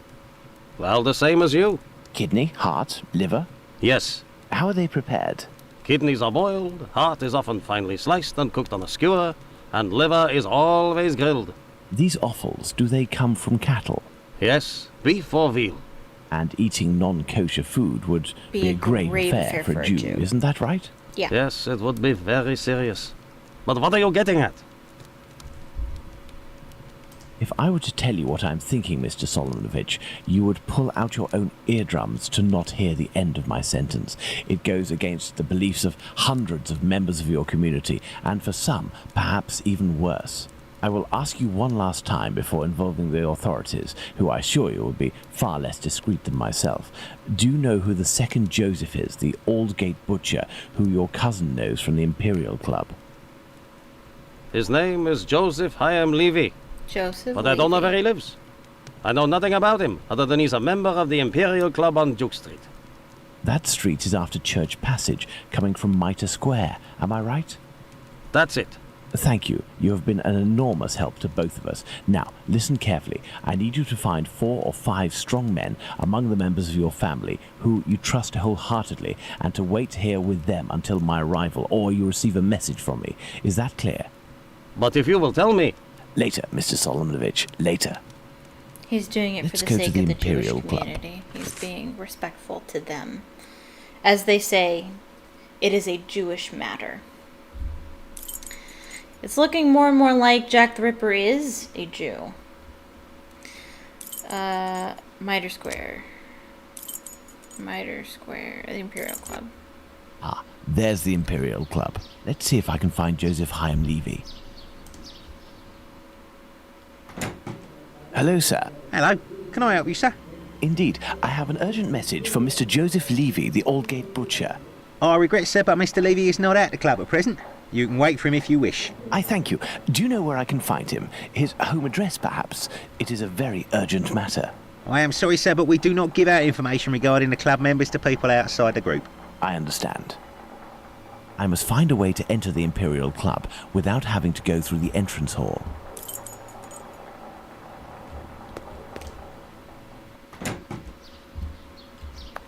Should be a way in somewhere else. There is a cellar window behind this barrel, which is preventing me from passing. There is a cellar window behind this barrel, which is preventing me from passing. Yeah, I know. I clicked on that. You dumb. Was there something inside I could have gotten? Or we can use that maybe.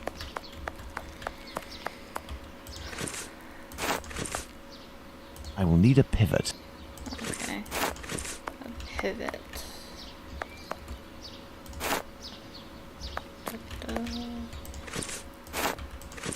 There we are. My pivot is in place. Now, let's find something to tip over this barrel.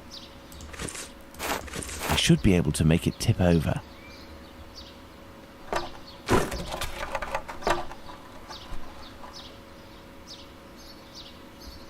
Closed. The cellar window is locked from the inside by a simple iron hook. Okay. Coal. It's a service door and firmly locked.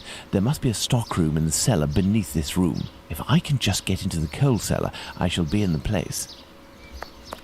Right. Maybe there's something inside. I feel like there might be something inside that I missed. This may come in handy. Ha ha ha.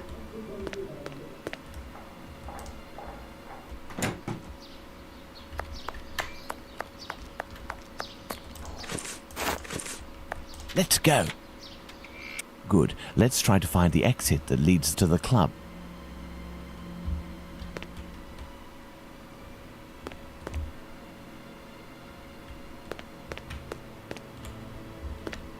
This may come in handy.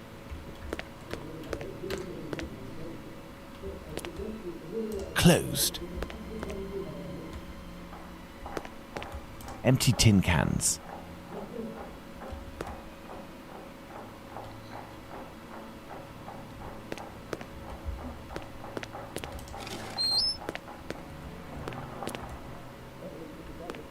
The kitchen. It's closed, and besides, I won't find what I'm looking for in there. Administration. Perfect. This must be where the information on club members is kept. Administration. Yeah. Perfect. Oh. This must be where the information on club members is Use the kept. key.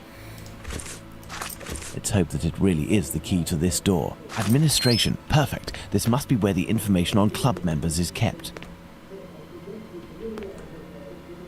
This must be the club's safe. What I'm looking for is probably inside. I need something. A page from an old Yiddish-English dictionary. Court's proceedings. Curious. Judgment, New Court, Tuesday, April 6, 1886. They try to handle their own cases within their own community. Before Mr. Recorder 419, Morris Phillips 30, Moss Wolf 16, and Jacob Levy 30, stealing 14 pounds of meat of Hyman Sampson, the master of Phillips and Wolf. Mr. Clore prosecuted. Mr. Moiser appeared for Phillips, Mr. Black for Wolf, and Mr. Georgian for Levy. Samuel Bacon, City Policeman 941. I received information from my inspector, and on 10th March at 6:15 a.m. I was watching the prosecutor's shop. Phillips came up to the door and knocked, got answer, and went away. About 2 minutes afterwards, Levy came out at his shop door, which is next door. A post divides them. He knocked at Mr. Sampson's door and went back in at his own door. Came out again in a minute or two, unscrewed the bolt of his shutter bar, and then looked around. Knocked at Mr. Sampson's door again. Then, being no answer, he went down the street 10 or 12 yards to the corner of Stony Lane. Phillips joined him. They conversed and went back to Mr. Sampson's door. Phillips knocked, and Levy went in at his own door. The door was opened. Phillips went in and turned up the gas. Levy came out of his shop and went into Mr. Sampson's shop, where he had a conversation with Phillips. He came back in about a minute and went into his own shop, where I saw Wolf, who brought a piece of meat from the back of the shop to the door and hung it on a hook just inside the door, and then came out of the footway, looked round, took the meat off the hook, and took it quickly in at Lewis's door and gave it to Lewis. He then returned to Sampson's shop. I ran into Levy's shop, caught hold of him with the meat in his hand, and asked what he was going to do with it. He said, "We are only having a lark. I'm going to weigh it." I said I did not believe it. I should take him to Mr. Sampson, which I did, and then took him to the station, where he repeated that it was only a lark. I found 32 pounds 10s9d in his pocket. The meat was 14 pounds of beef. I had been watching since 5:15. It was perfectly light outside at 6:15, but not inside Levy's shop. There being no gas. Cross-examined by Mr. Black. I was in some buildings opposite, lying among some bricks and rubbish, but not within hearing distance. I could not see who opened the door, as the shutters were not down, but Phillips turned the gas up afterwards. We were both in plain clothes. Wolf sleeps on the premises. James Jones, City Policeman 935. I was with Bacon. I have heard his evidence and corroborate it. I went into Sampson's shop and saw Phillips and Wolf. I told them I was a police officer and should take them in custody for stealing a piece of beef. Phillips said, "I know nothing about it. I came from the back of the shop." Wolf said, "I know nothing about it." I took them to the station. Cross-examined by Mr. Black. Wolf did not say, "I know nothing about it." I correct myself. He made no reply. Cross-examined by Mr. Georgian. I did not go into Levy's shop, nor did I see in, as the shutters were up. There may have been a quantity of meat in the background. There may have been. Hyman Sampson. I am a butcher of 35 Middlesex Street. Phillips and Wolf were my servants. Phillips about 3 months and Wolf about 2 or 2.5 years. I had spoken to the police, and on 10th March about 5 o'clock I went to market. I was sent for and came back and found the 3 prisoners in custody. The policeman asked Levy what he intended to do with it. He said that the boy brought it in for a lark, and then said, "Mr. Sampson, you are not going to do anything with me." The meat was worth 7s. Cross-examined by Mr. Moiser. Phillips slept at the shop on Wednesdays and Thursdays. This was Wednesday morning. He would sleep away from the shop on Tuesday nights. Cross-examined by Mr. Black. I discharged Wolf once and took him back again. I had a place in Goldston Street for 19 years. I know Binwell, a butcher. I took Wolf from this employment. his employment. I never asked for a character. He was only a little boy. I've never found fault with him before. Cross-examined by Mr. No, I've been calling him Georgian, but I think it looks like Joe Kagan? I don't know. Levy was there before I came. He has not taken customers from me. I have no animosity against him. I've met him out of business hours. This was not the best meat at 6D a pound. I have some at 11D. Levy has never chafed me and said that his meat was better than mine. He buys from the same killer as I do. I sell more expensive meat than he does, but there has been no joking about it, nor did we ever bet about it. The Jewish authorities will not give a man a license unless he has an excellent character. I have accused my wife of robbing me. I did not find out that she had a separate banking account. I did not accuse her before Phillips came into my service. I may have said at the police court that I accused her 12 months ago. I have not said that if Levy would lease this shop, I would not carry on the prosecution against him. I would not let him offer 10,000 pounds. Re-examined at 6:15 a.m. My 5 employees were on the premises. Levy received a good character. Phillips not guilty. Wolf guilty, recommended to mercy by the jury. 4 months hard labor. Levy guilty of receiving 12 months hard labor. So this Levy, who is probably related to Joseph Levy, who we are trying to look for, he was found guilty of something by the Jewish court for stealing meat.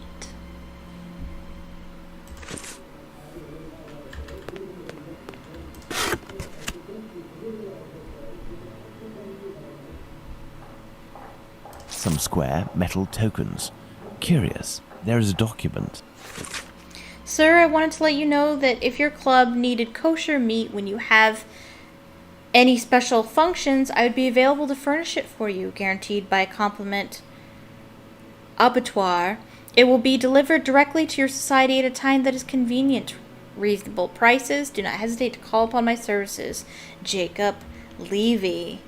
Refused on the advice of Joseph Chaim Levy. Someone offering kosher meat. But he was refused because his brother, I'm assuming that's his brother, told them not to. Maybe he has an understanding of where this Jacob Levy possibly got this meat. Oh, the plot thickens. There must have been litigation between Joseph Chaim Levy and Jacob Levy. I think they're brothers. They might be cousins or whatever, for all I know. That's not important? That looks important. I don't know. Alrighty. This must be the club's safe. What I'm looking for is probably inside. The lock on this chest is very sophisticated. Let's see. Okay, so this is a puzzle that you see in Nancy Drew as well. You basically just put them on the grid and they just need to match up. And you can't rotate them, thank God. Or at least I don't think. Alright, so I'm going to look for a symbol on that side. Okay. Then I'll look for a P.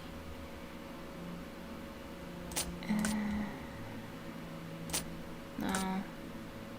No, okay.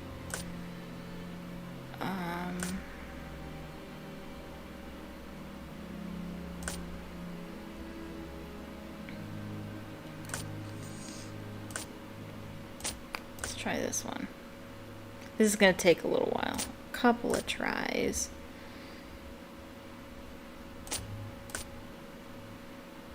Da, da, da, da.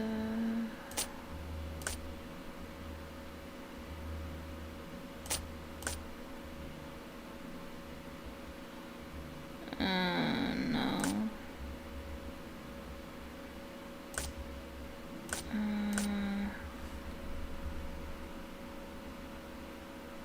No.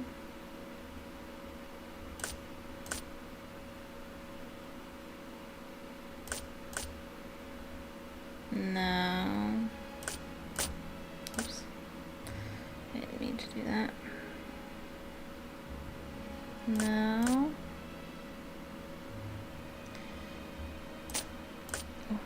Did we try this one yet?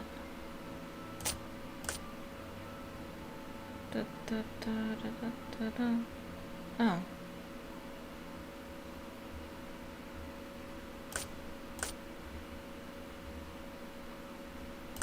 Okay, no.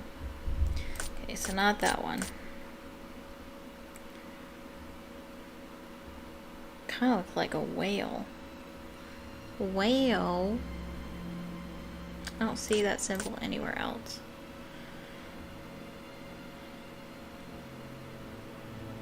That probably means it's on this side somewhere.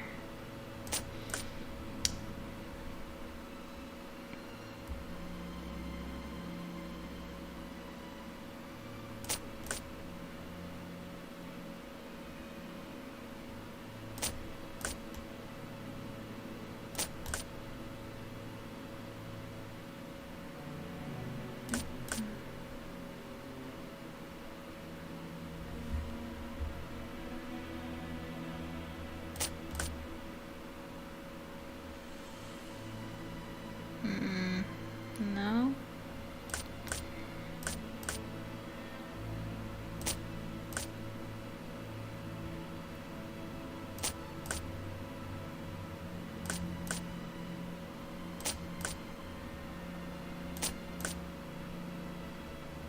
No.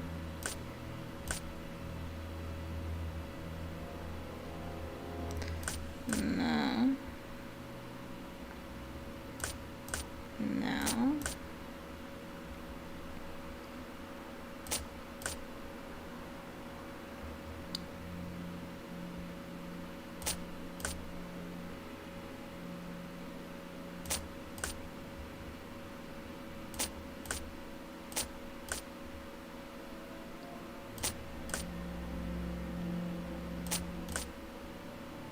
Oh, we got it.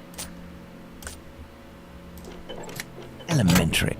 Elementary. I need something.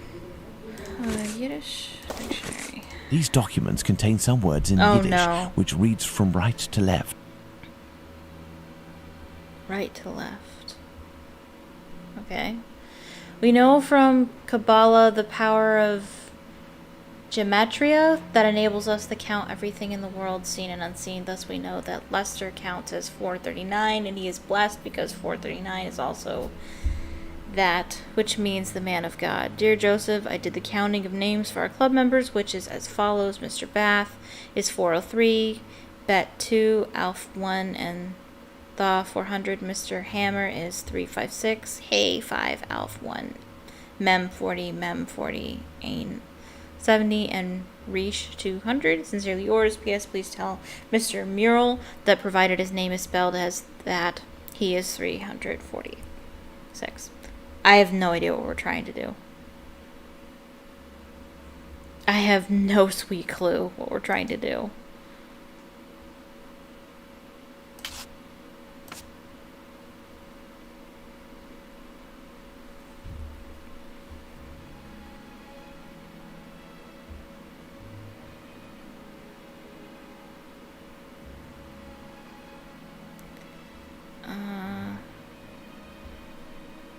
Maybe that's E. Oh, wait.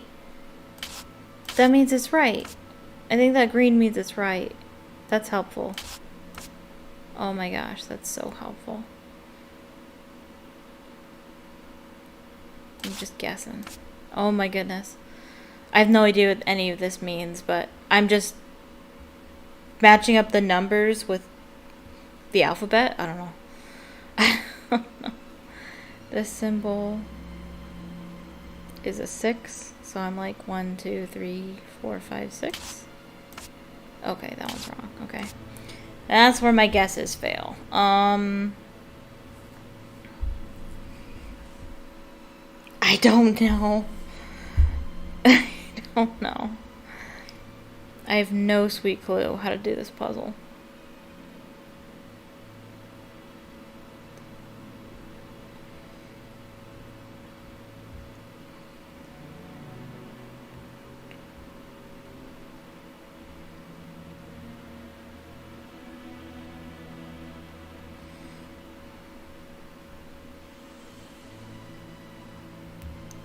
I don't know what we're looking for.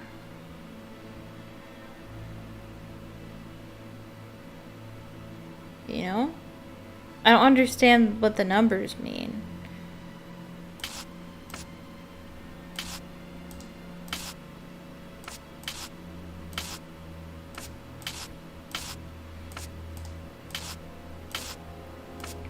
I don't know. I don't want to have to guess.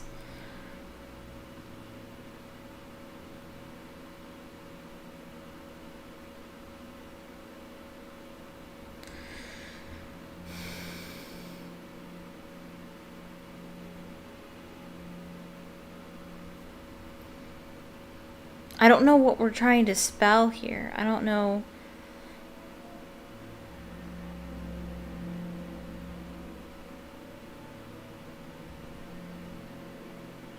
If H is 5, A is 1, M is 40,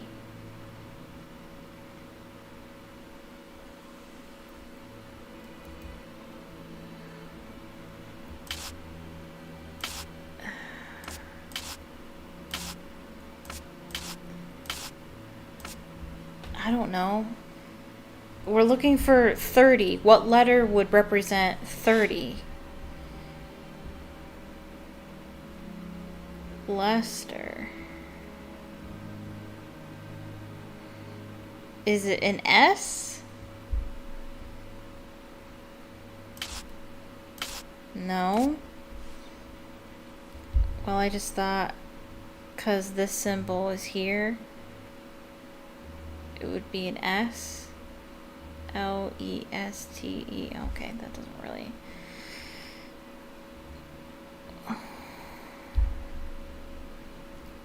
It's here too. Is it an L? No. It's not M, because M is 40. I'm assuming that it's... I don't know what letter that's supposed to be. Oh wait, I'm looking at the wrong one. I'm supposed to be looking at this one. 6. Oh.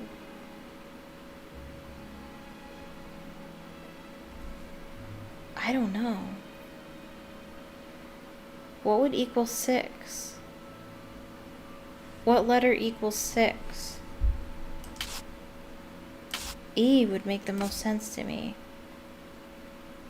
Oh, or F. But no.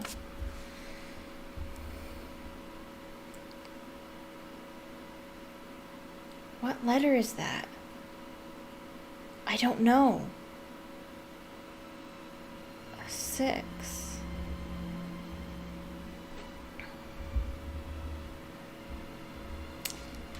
L.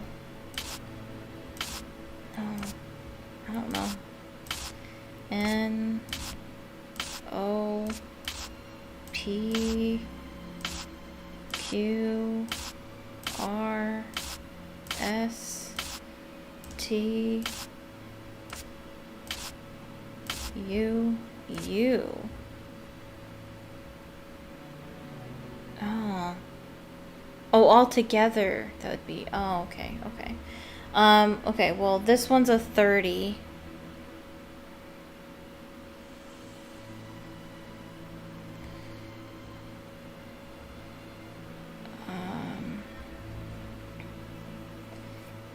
E is...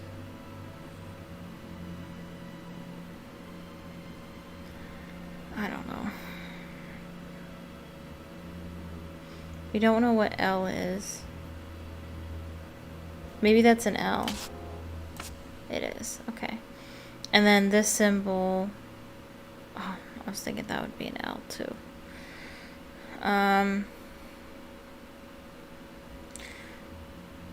40. Oh, it's an M. Because it's the value of 40. M.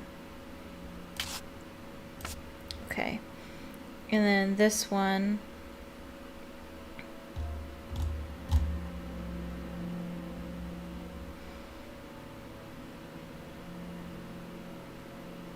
I don't know what letter that is.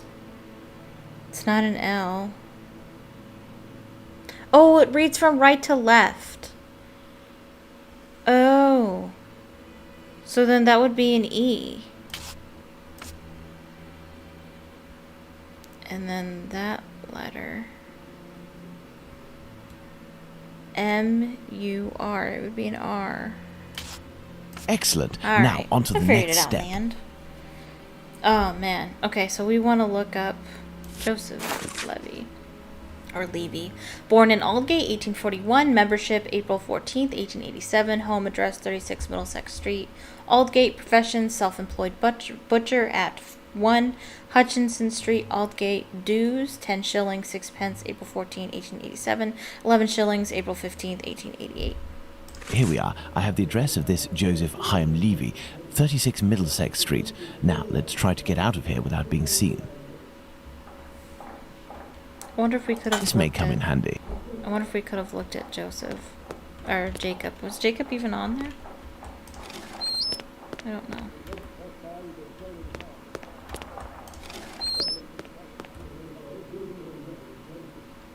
I don't know why we need to do something. this. I don't know why it's necessary that we... Closed. Why can't we just leave the way we came?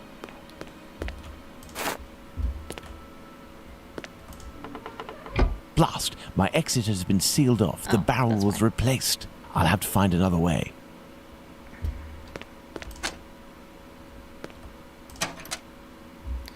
We're gonna make a loud noise.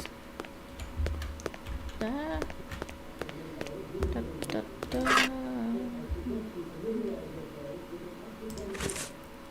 Okay. I need something.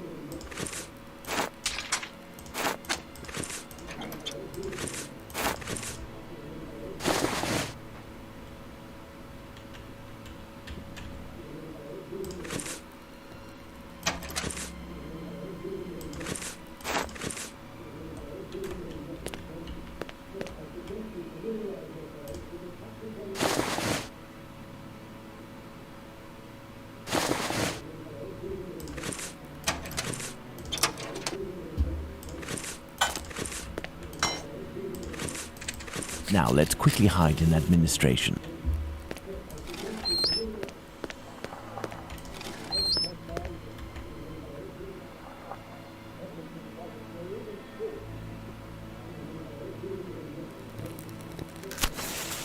I don't think that was loud enough. Okay.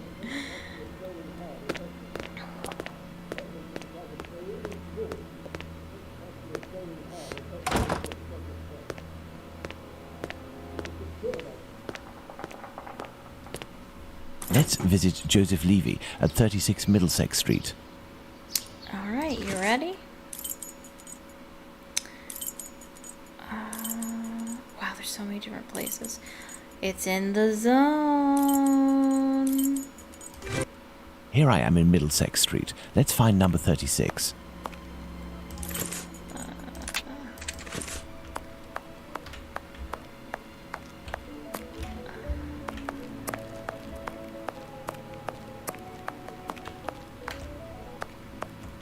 Number 36. Hello, sir. What do you want? Hello, Ma'am. I would like to speak with Mr. Levy. Do you know if he's in? I am Mrs. Levy, his wife. He's not arrived yet. Do you know when he'll be in? Oh, no idea. You know, he works at the butcher's and helps at the slaughterhouse. It often happens that he doesn't come in until early morning and then leaves right away. Well, listen, as soon He's as your out all husband night, Joseph huh? returns, tell him that My husband isn't called Joseph. you aren't the wife of Joseph Hyam Levy. No, of course not. I'm the wife of Jacob Levy. Mr. Hyam Levy used to live here with his parents, but he moved. Mommy, who's the man that you are talking to? But this poor child has syphilis. He carries the mark on his face. Leave us, children. Go back inside with your brothers and sisters. Yes, Mother. I think we just figured out As who I was Jack the saying, Ripper is. Mr. Hyam Levy doesn't live here. He works in a butcher's near Aldgate, but I don't know exactly where. But if you find him, he will surely live next door. Butchers always live near their work. Could you possibly They give him a certainly do. message on my behalf? I don't see him often, and, well, even though we know him, We aren't on friendly terms, you see? Is he bothering you, Mummy? No, Simon, not at all. That's a handsome boy you have. It's strange that he has light hair. He takes after his father. Strong, with light hair. Wait, he sounds familiar to me. A man of about 50 years old, very big, at least 6 feet tall, and left-handed, correct? No. You are mistaken yet again. My husband is only 32 years old, no taller than 5'3", and he's right-handed. Obviously, there are many levies in the area. I will leave you, and I pray that you will excuse the disturbance. Perhaps we will have the pleasure of meeting again. Farewell, ma'am. Goodbye, sir.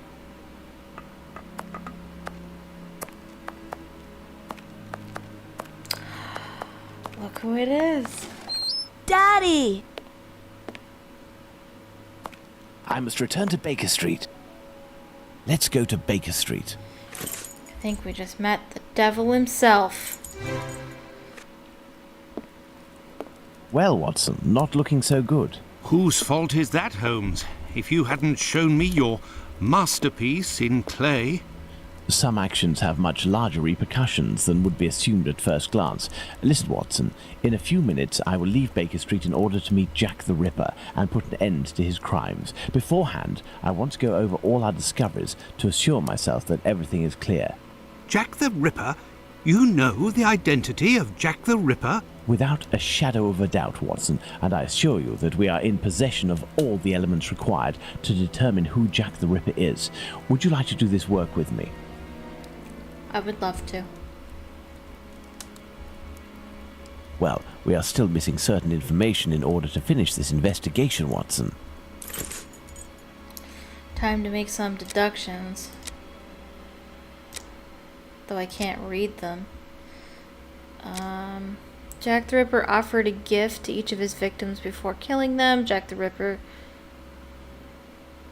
claimed something of his victims before killing them. The victims knew each other and had something in common. No, Jack the Ripper claimed he distracted them.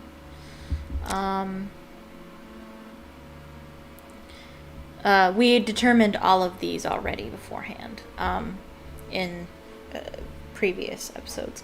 The Whitechapel Killer, something, the Whitechapel Killer.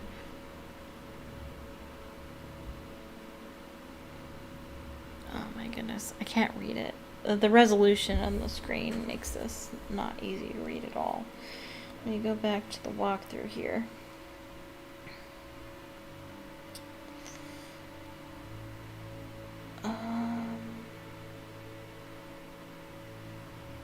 Okay.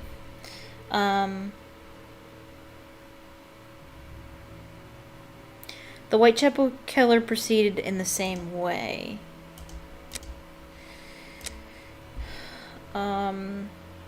It's the same man who killed P. Nichols and A. Chapman.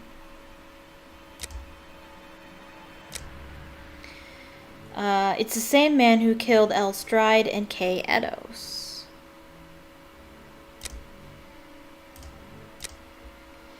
Jack the Ripper possesses great physical force. Jack the Ripper definitely killed Nichols, Chapman, Stride, Edos, and Kelly. Okay. And, let's see. I can't tell which one's which.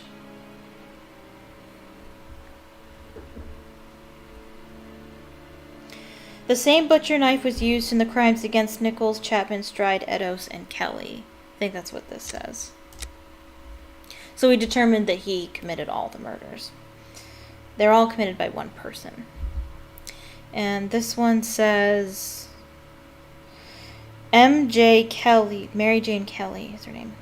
M.J. Kelly's murderer has knowledge of anatomy. Okay, and all this together.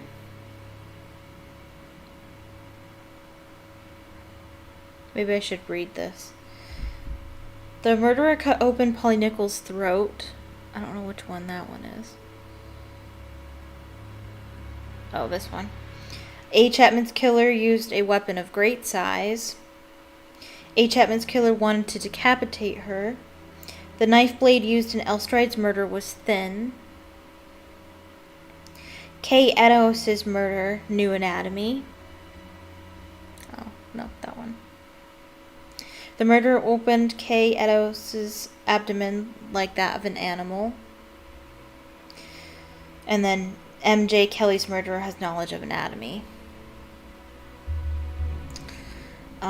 The same butcher knife was used in crimes. Where did the one? The Whitechapel killer is or was a butcher. So I should go back to the top one and read these to you. P. Nichols' murder took place on the premises. P. Nichols was strangled. P. Nichols had her bonnet in her hand. I don't know which one that is. Elstride was holding a pocket of pastels. I don't know which one that is either. Well, that one's weird. Kay Eddowes' murderer is unfeeling and organized. Kay Eddowes and Elstride's murderer may be one and the same. The Whitechapel killer had time to kill Elstride and Kay Eddowes. M.J. Kelly had her throat slit the same way as the other victims. A. Chapman's murder took place on the premises. A. Chapman's murder is unfeeling and organized. A. Chapman was strangled and then her throat slit. A. Chapman was holding an envelope in her hand. Kay Eddowes held a thimble in her hand. Jack the Ripper diverted the attention of his victims before killing them. And then the Whitechapel killer proceeded in the same way. P. Nichols' killer is a strong man. Elstride's killer is a strong man. It's the same man who killed P. Nichols and A. Chapman. It's the same man who killed Elstride and Kay Eddowes. Jack the Ripper possesses great physical force. Jack the Ripper definitely killed Nichols, Chapman, Stride, Eddowes, and Kelly. Okay. So this one... Okay. Let's see. Frame 3 of 5. Kay Eddowes' liver and lungs underwent small incisions. Is that one? A. Chapman's uterus was removed and taken. And this one says, Kay Eddowes' uterus was removed and taken.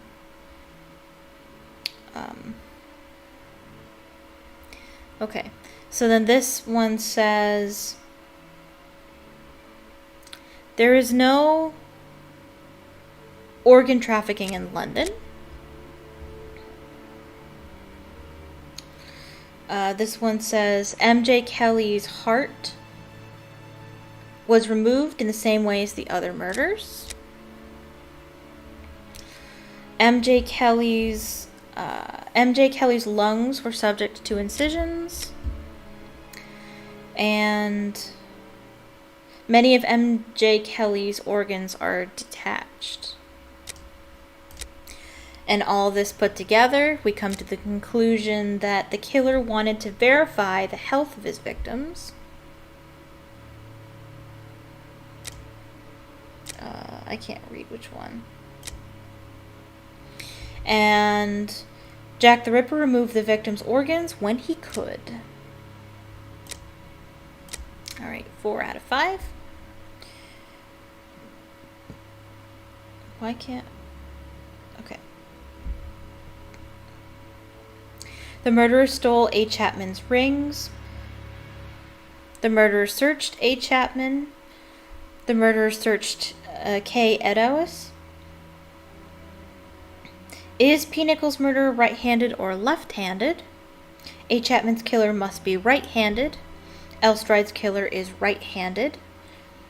And Kay Eddowes' murderer is right-handed. And then this one says, A. Chapman's rings are worthless. And this one says, the wounds on Kay Eddowes' neck reveal that the murderer is right-handed. And all this together, we get the conclusions that the murderer was looking for money or objects of value.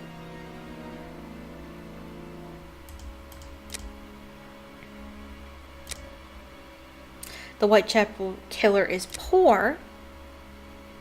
And Jack the Ripper is right-handed. And the last one. A piece of Kay Eddowes' white apron was cut out. The Whitechapel killer left a message accusing the Jews in Golston Street. Oh no, nope, that's this one.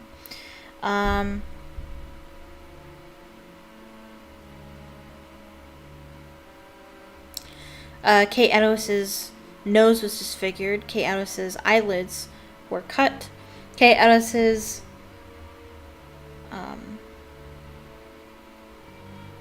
cheeks were slashed to become thinner. And then syphilis deforms the patient's face.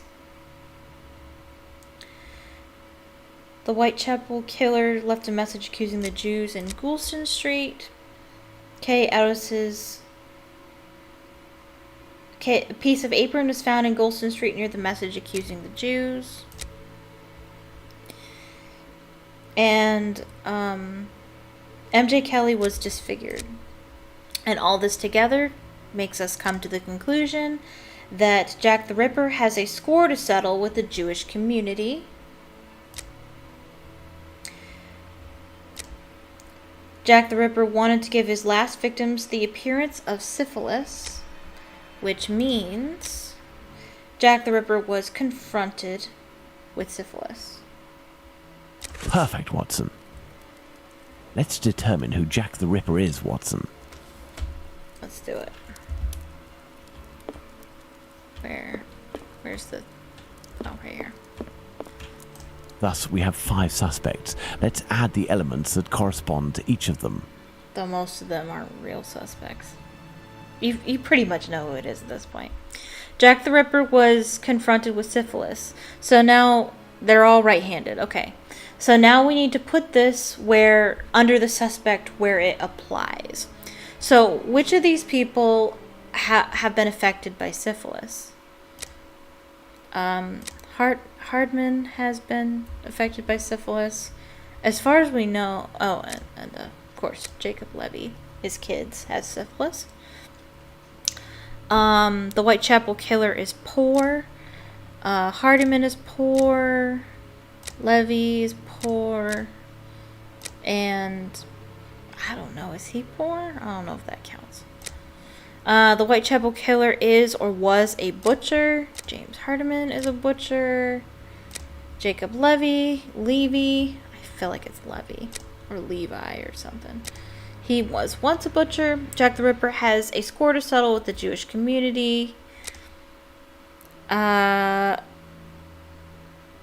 can only think of one where that's relevant. Maybe Abraham? Jack the Ripper possesses great physical force. That's Tumblety. Levy. Oh. The murderer has workman's clothes.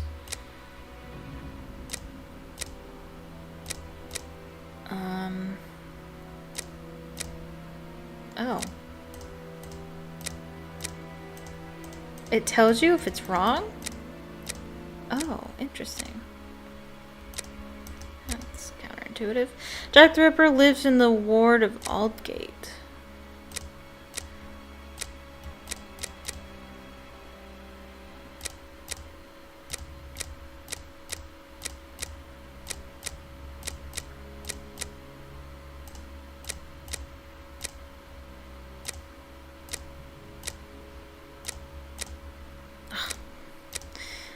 The murderer is 5 feet 3 inches tall. I don't know how you would know this one. Of anybody else.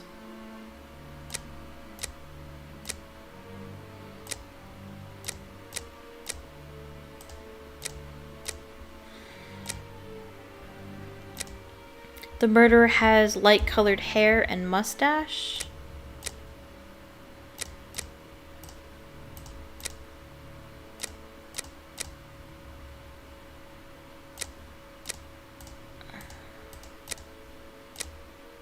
Nope. Jack the Ripper is right-handed. Oh, okay, so now we're missing something. Oh my goodness.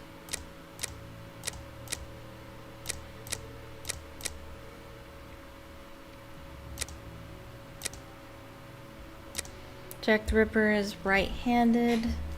Jack the Ripper was confronted with syphilis.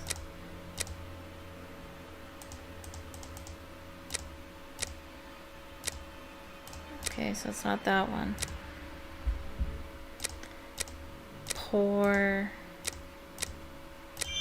Oh, there we go. We got him. So who fits them all? Jacob Levy. And there you go, Watson. Jacob Levy, Jack the Ripper. Fantastic, Holmes. And terrifying. But some aspects of this case are still unclear, at least for me. For example, Watson? Why does the man only kill prostitutes? The man kills prostitutes because he blames them for the misery of his life. He must have frequented them assiduously, and during these nocturnal visits, he contracted syphilis, which he passed on to his spouse, and via her, at least one of his children. He is an angry man in despair following a mistake that cannot be fixed. Why does he only kill such miserable prostitutes? They're the only He ones never he can had the afford. means to afford prostitutes of higher standing than Nichols, Chapman, and the others. At one point in his life, he was forced to steal to make ends meet. This indiscretion cost him dearly. He was imprisoned and exiled from his community. He had frequented low-class prostitutes. Thus, it was they who infected him, and they who must pay. But why did he remove the organs? To take vengeance on his own community, which rejected him and had more success than he.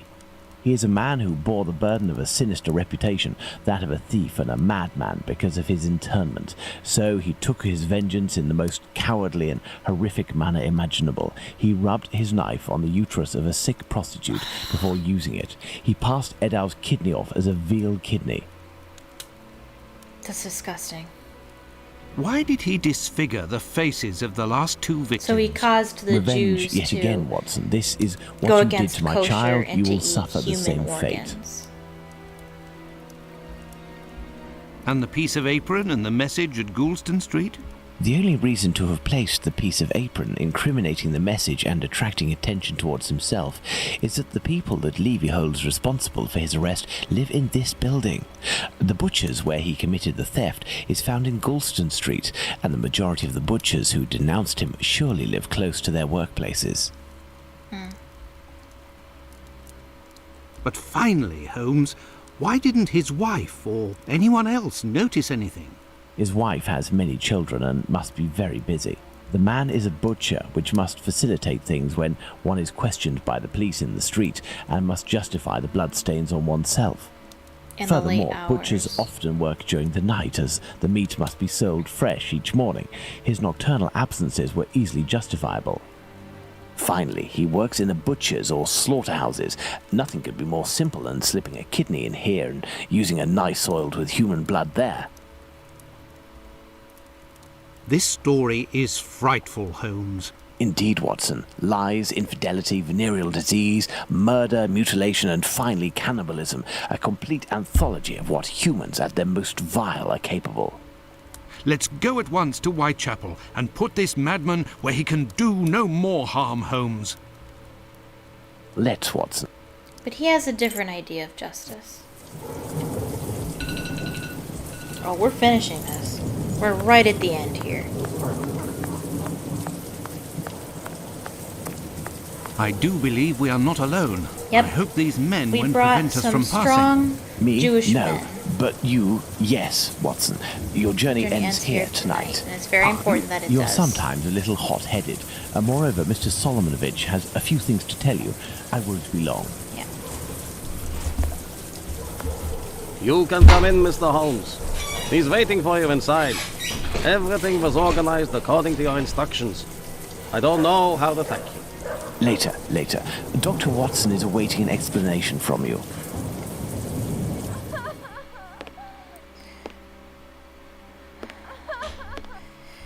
Watson can't go in and witness this because Watson might write about it.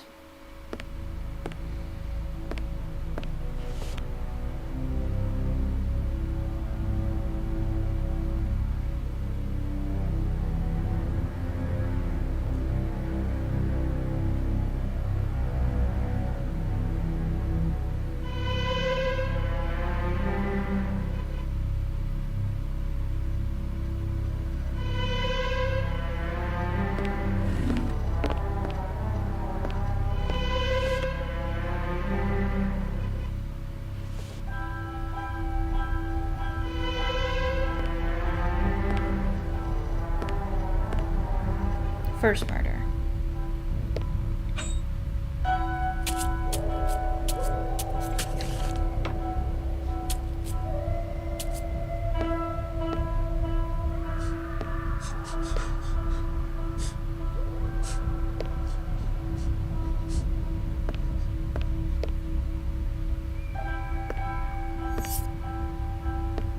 Second murder.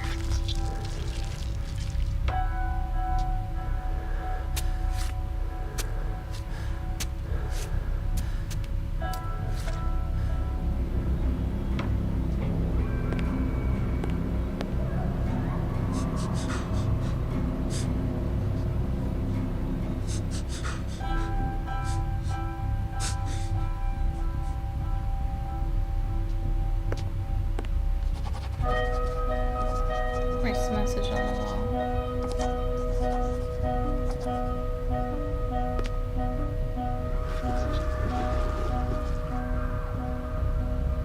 It must be Catherine Eddowes. I don't think they're going through all the murders. He might not even count Liz Stride in his mind because he was interrupted.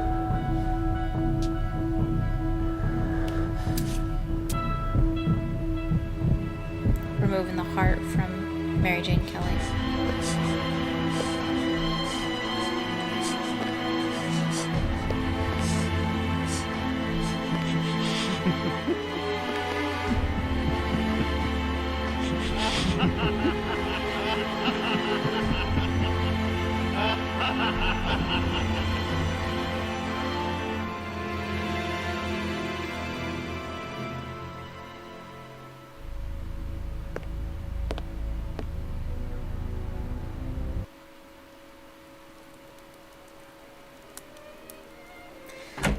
But then if Sherlock had discovered who Jack the Ripper was, how is it that the community doesn't know who Jack the Ripper Holmes, is? have you the slightest idea what you are doing?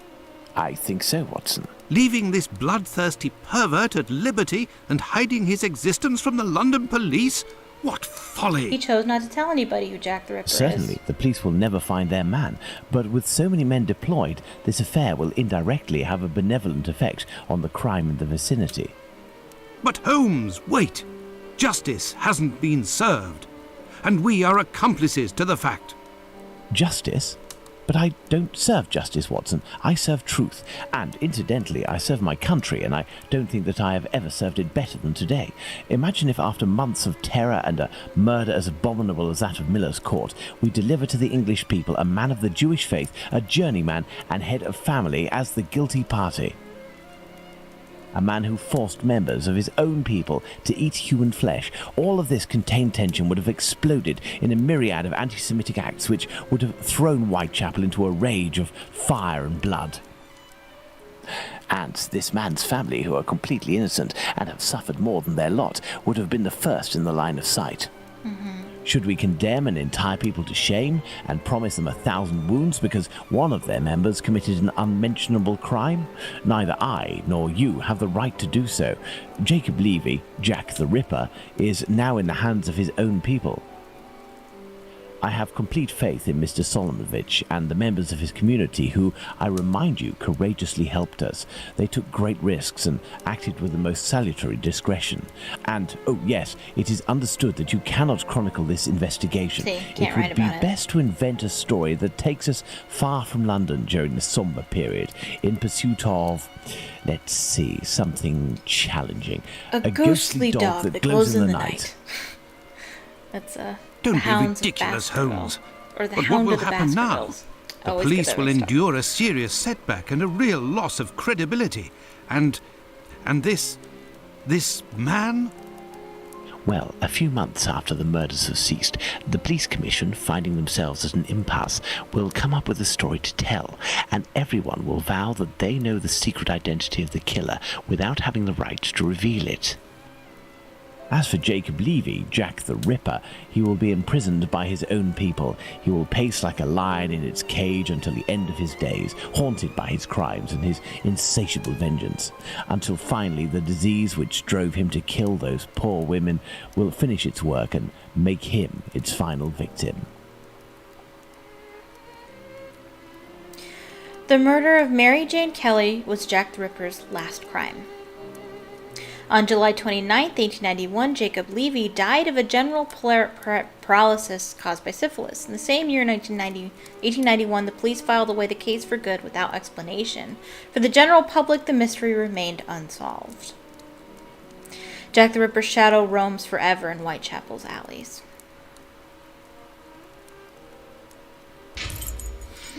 Yay! So good. So Sherlock had his reasons for not revealing the identity, but honestly, if he had, then, because I always wondered that when I started playing this game for the very first time, I thought, are we ever going to figure it out? Because we don't figure it out in real life. I'm so happy that they do figure it out in the game. Jacob Levy really was a suspect of hundreds of suspects that they had. I mean, it goes all the way up to the royal family, figuring out who Jack the Ripper was. We don't really know legitimately, but I think they make a very good case for Jacob Levy. But I wondered, how are we going to solve this if this case was never solved in real life? Well, they picked somebody, had Sherlock say, I'm not going to tell anybody that it was him, and that's the reason that nobody knows that it was actually Jacob Levy. It satisfies me, anyway. It's so good, yay! It's wrapped up neatly in a tight little package. It's very nice. So good. That is my favorite Sherlock Holmes game to this day. Although I haven't played the most recent one, so The Devil's Daughter. That's the only one I haven't played. Right? I think so. I think that's the only one I haven't played, and which I will play on stream when we get there. So the next one is The Testament of Sherlock, which I have played, but I will play with you guys. Crimes and Punishments we'll play after that, and then The Devil's Daughter. So only 3 games left. Exciting. Very exciting. And then after that, I don't want to make any promises for what I would do after that. I think I want to play A Plague's Tale, though. I think that's what I want to do for the channel after that. So yeah, so good. The puzzles are good, except for that stupid map. I've never had that much trouble with that puzzle before. I don't know. But the puzzles are good, the clues are good, just, you really, use your brain juice, but not to the point that it's obnoxious. And the storytelling, that's what I'm in it for. I play any game for the storytelling, mostly. I really like the storytelling. I like all the clues when it all just comes together real nice. That's what I like. Yeah. We're gonna let the credits roll here. We would like to thank our fans and players. Without you, we won't be here today. We wouldn't be here today. Oh.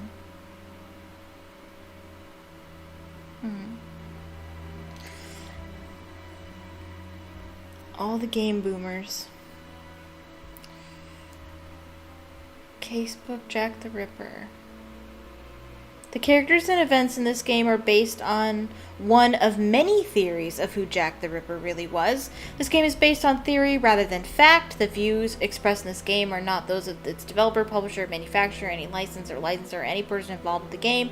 No representation or warranty is given concerning the accuracy of any information in this game. All reference to persons living or dead and their acts and related events is theoretical and coincidental and should not be taken as fact. This game is not endorsed by or associated with any third-party author, character, company, film, game, book, or other work. All trademarks are the property of their respective owners.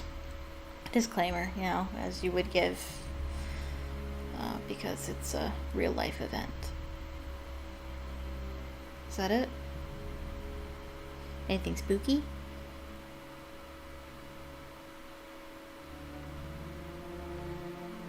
Okay. Alrighty. Awesome, awesome, awesome.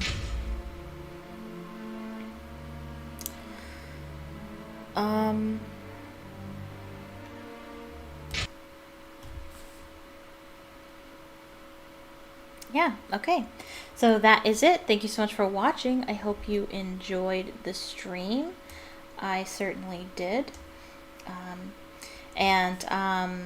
Please leave a comment on this video, that comes out after the fact, if you liked it.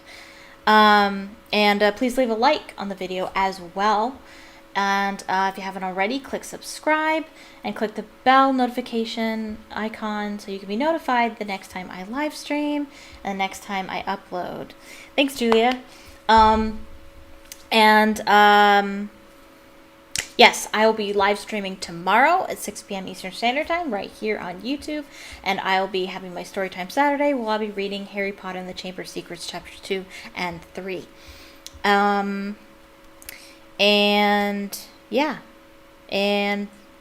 me on Twitter. I give out information about my streams and uploads and things. Link in the description. And I think that's it. Thank you so much for watching, and I hope you have a magical evening. Bye-bye.